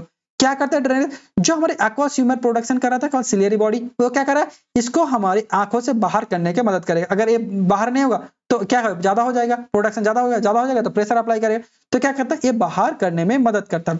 तो ये तो नॉर्मल कंडीशन, ये क्या था, हमारी बॉडी में चल रहा था, तो ये नॉर्मल कंडीशन। तो बेसिकली दिक्कत हुआ कहां, ठीक है, दिक्कत हुआ कहां कि हमारा क्या हो गया, हमारा आईओपी बढ़ गया। तो देखो ये दोनों क्या कर रहा था, ट्रेबिकुलर मैस्वर्क, और क्या कर रहा है, हमारा यूएस क्या कर रहा था, ये क्या कर रहा था, हमारी जो आंखों से क्या बन रहा था, एक्वस ह्यूमर, इसको बाहर करने का काम कर रहा था। तो किसी कारण से मान के चलो ये दोनों क्या हो गया, हमारी ब्लॉक हो गया। क्या हो गया, ब्लॉक हो गया। तो ब्लॉक हो जाने की वजह से क्या होगा, ये हमारा जो एक्वस ह्यूमर का प्रोडक्शन हो रहा था वो क्या होगा, बाहर जा पाएगा, नहीं जा पाएगा। अगर ये ज्यादा बाहर नहीं जा पाएगा तो क्या होगा, एक्वस ह्यूमर का प्रोडक्शन क्या होगा, बढ़ जाएगा। और बढ़ने के ऊपर क्या करेगा, ये लेंस के ऊपर क्या करेगा, प्रेशर अप्लाई करेगा। क्या करेगा, प्रेशर अप्लाई करेगा। और जो प्रेशर अप्लाई करता है उसे हम क्या बोलते हैं, आईओपी, इंट्रा ऑकुलर प्रेशर बोलते हैं। ठीक है, तो नॉर्मल जो प्रेशर था कितना, 20 on mmHg, सिंपल था, नॉर्मल था। तो क्या होगा, उससे ज्यादा हो जाएगा, उससे ज्यादा हो जाएगा तो क्या करेगा, लेंस के ऊपर क्या करेगा, प्रेशर अप्लाई करेगा। तो लेंस के ऊपर प्रेशर अप्लाई करेगा तो ये क्या करेगा, पीछे की तरफ जाएगा, और पीछे की तरफ एक टाइप का लिक्विड प्रेजेंट होता है जिसे बोलते हैं विट्रियस ह्यूमर। तो क्या करेगा, विट्रियस ह्यूमर के ऊपर क्या करेगा, प्रेशर अप्लाई करेगा। तो यहाँ पे और एक चीज प्रेजेंट होता है, क्या, हमारी ऑप्टिक नर्व, जो क्या करता है, हमारी आंखों में देखने की मदद करता है। तो क्या करेगा, विट्रियस ह्यूमर बहुत ज्यादा हो जाएगा, बहुत ज्यादा हो जाएगा। तो क्या करेगा, इस आंखों के जो ऑप्टिक नर्व्स होता है उसके ऊपर प्रेशर अप्लाई करेगा। क्या करेगा, प्रेशर अप्लाई करेगा। जब क्या है, तो ऑप्टिक नर्व के ऊपर बहुत ज्यादा प्रेशर अप्लाई हो जाता है, ठीक है। तो एक टाइप का क्या टाइप में क्या हो जाता है, ये हमारी डैमेज हो जाता है। क्या होता है, जब ऑप्टिक नर्व हो जाता है वो डैमेज हो जाता है, और डैमेज होने की वजह से क्या होता है, पर्सन ब्लाइंडनेस हो जाता है, और इसे हम क्या बोलते हैं, ग्लूकोमा बोलते हैं। आई होप तुम्हें समझ में आ गया होगा ग्लूकोमा। देखो, ग्लूकोमा इज अ डिजीज, ठीक है, किसका डिजीज, डैमेज क्या करता है, ऑप्टिक नर्व। ये क्या होता है, डिजीज होता है जहां पे क्या रहता है, ऑप्टिक नर्व डैमेज हो रहा है। क्यों डैमेज हो रहा है, क्योंकि हमें एक्वस ह्यूमर बढ़ गया। क्यों बढ़ गया, क्योंकि ट्रेबिकुलर जो हमारे स्क्लेरा आउट मैसवर्क है और यूवेस्कुलर पाथवे वो दोनों ब्लॉक हो गया। In which the happen the fluid buildup, ये किस कारण से होता है, जब हमारी आंखों का फ्लूइड होता है वो बहुत ज्यादा बढ़ जाता है। कहां पे, हमारी फ्रंट पार्ट ऑफ द आई, देखो आंखों की सामने वाले पार्ट में। इन द एक्सेसिव फ्लूइड क्या करता है, इंक्रीज द प्रेशर, जो प्रेशर अप्लाई करते हैं उसे आईओपी बोलते हैं। और डैमेज द ऑप्टिक नर्व, जो प्रेशर अप्लाई होने की वजह से क्या होता है, हमारे ऑप्टिक जो नर्व होता है वो डैमेज हो जाता है। इसके वजह से ग्लूकोमा बोलते हैं, लीडिंग टू कॉज ब्लाइंडनेस। और ग्लूकोमा होने की वजह से पर्सन क्या हो जाता है, ब्लाइंडनेस हो जाता है। और ज्यादातर कितना होता है, जो हमारा 60 एज हो जाता है तब उस ए हमारे ज्यादा होता है। और ये डायग्राम हमेशा बना देना, डायग्राम बना दोगे तो बहुत अच्छा नंबर मिल जाएगा कि तुम्हें पता है, कि तुम्हें ये चीजें पता है। Blindness glaucoma can prevent the early treatment. अगर ग्लूकोमा हो गया, अगर प्रिवेंट क्या करोगे, ट्रीटमेंट करोगे तो इसको रोक सकते हो। तो चलो, इसके लिए कौन सा ड्रग्स यूज करेंगे, ठीक है। तो ये बहुत इंपॉर्टेंट है, ड्रग्स याद रखना। मान के चलो, इसको हम किस तरह से याद कर सकते हैं सॉरी, मान के चलो ये क्या है, एक टाइप का बाल्टी है, और बाल्टी में तुम क्या कर रहे हो, पानी भर रहे हो। क्या कर रहे हो, पानी भर रहे हो, किससे, नल से। तो यहाँ से पानी आ रहा, बाल्टी में पानी आ रहा, ठीक है। तो एक टाइम पे क्या हो, ये बाल्टी फुल हो गया। क्या हो गया, ये बाल्टी फुल हो गया, तुम्हें और पानी की जरूरत नहीं है। तो तुम क्या कर सकते हो, फर्स्ट कंडीशन कर सकते हो कि ये जो नल है उसे बंद कर सकते हो, ये नल को बंद कर सकते हो, फर्स्ट कंडीशन। सेकंड कंडीशन ये क्या कर सकते हो, यहाँ से पानी को निकाल के तुम बाहर कर सकते हो। क्या कर सकते हो, पानी के निकाल को बाहर कर सकते हो। तो उसी तरह से ग्लूकोमा में हम ट्रीटमेंट यूज करते हैं। देखो फर्स्ट कंडीशन में क्या होता है, जो हमारे एक्वास का सिक्रेशन हो रहा है, दैट मींस एक्वास ह्यूमर का जो सिक्रेशन हो रहा है, दैट मींस जहां से पानी आ रहा था, दैट मींस वो एक्वास ह्यूमर का सिक्रेशन हो रहा है, उसको हम बंद कर सकते हैं। दूसरा क्या कर सकते हैं, जो हमारा एक्वास ह्यूमर मान के चलो हो गया, तो उसका क्या कर सकते हैं, आउटफ्लो को बढ़ा सकते हैं। दैट मींस ट्यूबिकुलर मैसवर्क जो है उसको हम एक्टिव कर सकते हैं, जो जाली बंद हो गया तो उसको खोल सकते हैं। इस तरह से हम ड्रग्स को यूज कर सकते हैं। देखो, जो ड्रग्स हम क्या करें, एक्वास ह्यूमर का प्रोडक्शन को घटा गया, तो कौन से ड्रग्स होता है, वो हमारा होता है बीटा ब्लॉकर। क्या होता है, बीटा ब्लॉकर। तो बीटा ब्लॉकर होता है, अल्फा ब्लॉकर होता है, और क्या होता है, कार्बोनिक एनहाइड्रेस इनहिबिटर होता है। तो बीटा ब्लॉकर में टिमोलॉल, बिटॉक्सोलॉल और कार्टियोलॉल। उसके बाद अल्फा ब्लॉकर, अल्फा ब्रिमोनिटिन और अप्राक्लोनिटिन। उसके बाद कार्बोनिक एनहाइड्रेस इनहिबिटर, एसिडाजोलामाइड और डॉर्जोलामाइड। उसके बाद आता है, देखो किस तरह से याद करोगे, देखो beta blocker lol lol lol का, और अल्फा ब्लॉकर में याद रखना डिन डिन, ठीक है। उसके बाद कार्बोनिक एनहाइड्रेस इनहिबिटर जोलामाइड और जोलामाइड। उसके बाद आता है जो एक्वास ह्यूमर आउटफ्लो को बढ़ा देगा, तो उसमें ट्रेबिकुलर आउटफ्लो को बढ़ाएगा और यूवेस्कुलर आउटफ्लो, क्योंकि दोनों ही तो क्या था, हमारा पाथवे था, तो उसको हम आउटफ्लो को बढ़ा देंगे। तो देखो इसको सबसे ज्यादा यूज करते हैं ट्रेबिकुलर आउटफ्लो, इसमें पिलोकार्पिन यूज करता है, जो सबसे मोस्ट इंपॉर्टेंट ड्रग्स है, और फाइटोस्टिगमिन। उसके बाद यूवेस्कुलर आउटफ्लो को बढ़ाते हैं, उसका लेटनोप्रोस्ट और बीमेटोप्रोस्ट। तो देखो इस ड्रग्स हमारी बॉडी में फार्माकोलॉजिकल एक्शंस क्या है, देखो ये सब क्या है, देखो अल्फा ब्लॉकर, बीटा ब्लॉकर, ये सब क्या है, हमारी एडिनर्जिक ड्रग्स है। क्या है, सॉरी, एंटी एडिनर्जिक ड्रग्स है। और एंटी एडिनर्जिक ड्रग्स किसकी तरह काम करते हैं, हमारी कोलिनर्जिक सिस्टम की तरह काम करता है। दैट मींस ये क्या करता है, हमारे हार्ट रेट को क्या करेगा, घटाएगा, और ये क्या करेगा, प्रोडक्शन को बढ़ाएगा। तो देखो आंख में क्या करेगा, सिंपल सी चीजें है, आंख में क्या करेगा, ये प्रेशर क्या करेगा, प्रेशर को कम करेगा, ठीक है। और क्या हार्ट रेट को क्या करेगा, घटाएगा, हार्ट रेट को घटाएगा, और क्या करेगा, हमारी ब्रीदिंग में डिफिकल्टी। दैट मींस इसीलिए मैंने बोला था कि ड्रग्स को हम अस्थमा में कभी नहीं देते। उसके बाद सीएनएस में अल्फा जो एगोनिस्ट होता है वो थोड़ा काम करता है, इसके वजह से सीएनएस जो अल्फा एगोनिस्ट ड्रग्स लेंगे तो थोड़ा नींद आ सकता है। उसके बाद किडनी और जीआईटी, तो किडनी में बेसिकली क्या होता है, एसिड बढ़ा देता है, और किडनी में स्टोन का मात्रा बढ़ा देता है, इसलिए तुम सोच के लेना। चलो उसके बाद इस ड्रग्स को हम कहाँ पे यूज नहीं करेंगे, जैसे बीटा ब्लॉकर होता है, जैसे अस्थमा में यूज करेंगे, प्रोस्टाग्लैंडिन होता है, प्रेगनेंसी में यूज नहीं करेंगे, अल्फा 2 एगोनिस्ट होता है, हार्ट डिजीज में यूज नहीं करेंगे, कार्बोनिक एनहाइड्रेस इनहिबिटर होता है, वो हम कहाँ पे यूज नहीं करेंगे, हम सर्जरी में यूज नहीं करेंगे, मायोटिक यूवेटाइटिस और अस्थमा में यूज नहीं करेंगे। तो कुछ डोज भी लिख देना, जैसे टिमोलॉल 0.5 से हम 0.25 से 0.5 यूज करेंगे, और दिन में 2 बार। तो देख लेना, ये सब एक बार पढ़ लेना, अगर नहीं होगा तो बस ग्लूकोमा क्या है उसका स्ट्रक्चर बना देना, और क्या बना देना, उसका ड्रग्स बना देना, और उसका फार्माकोलॉजिकल एक्शन बना सकते हो। तो इच्छा है अगर 3 बना दोगे तो ऑटोमेटिकली तुम्हें 5 नंबर आराम से मिल जाएगा। तो आई होप ये वीडियो तुम्हें बहुत बहुत ज्यादा हेल्प करेगा। अगर वीडियो अच्छा लगा तो कमेंट जरूर कर देना,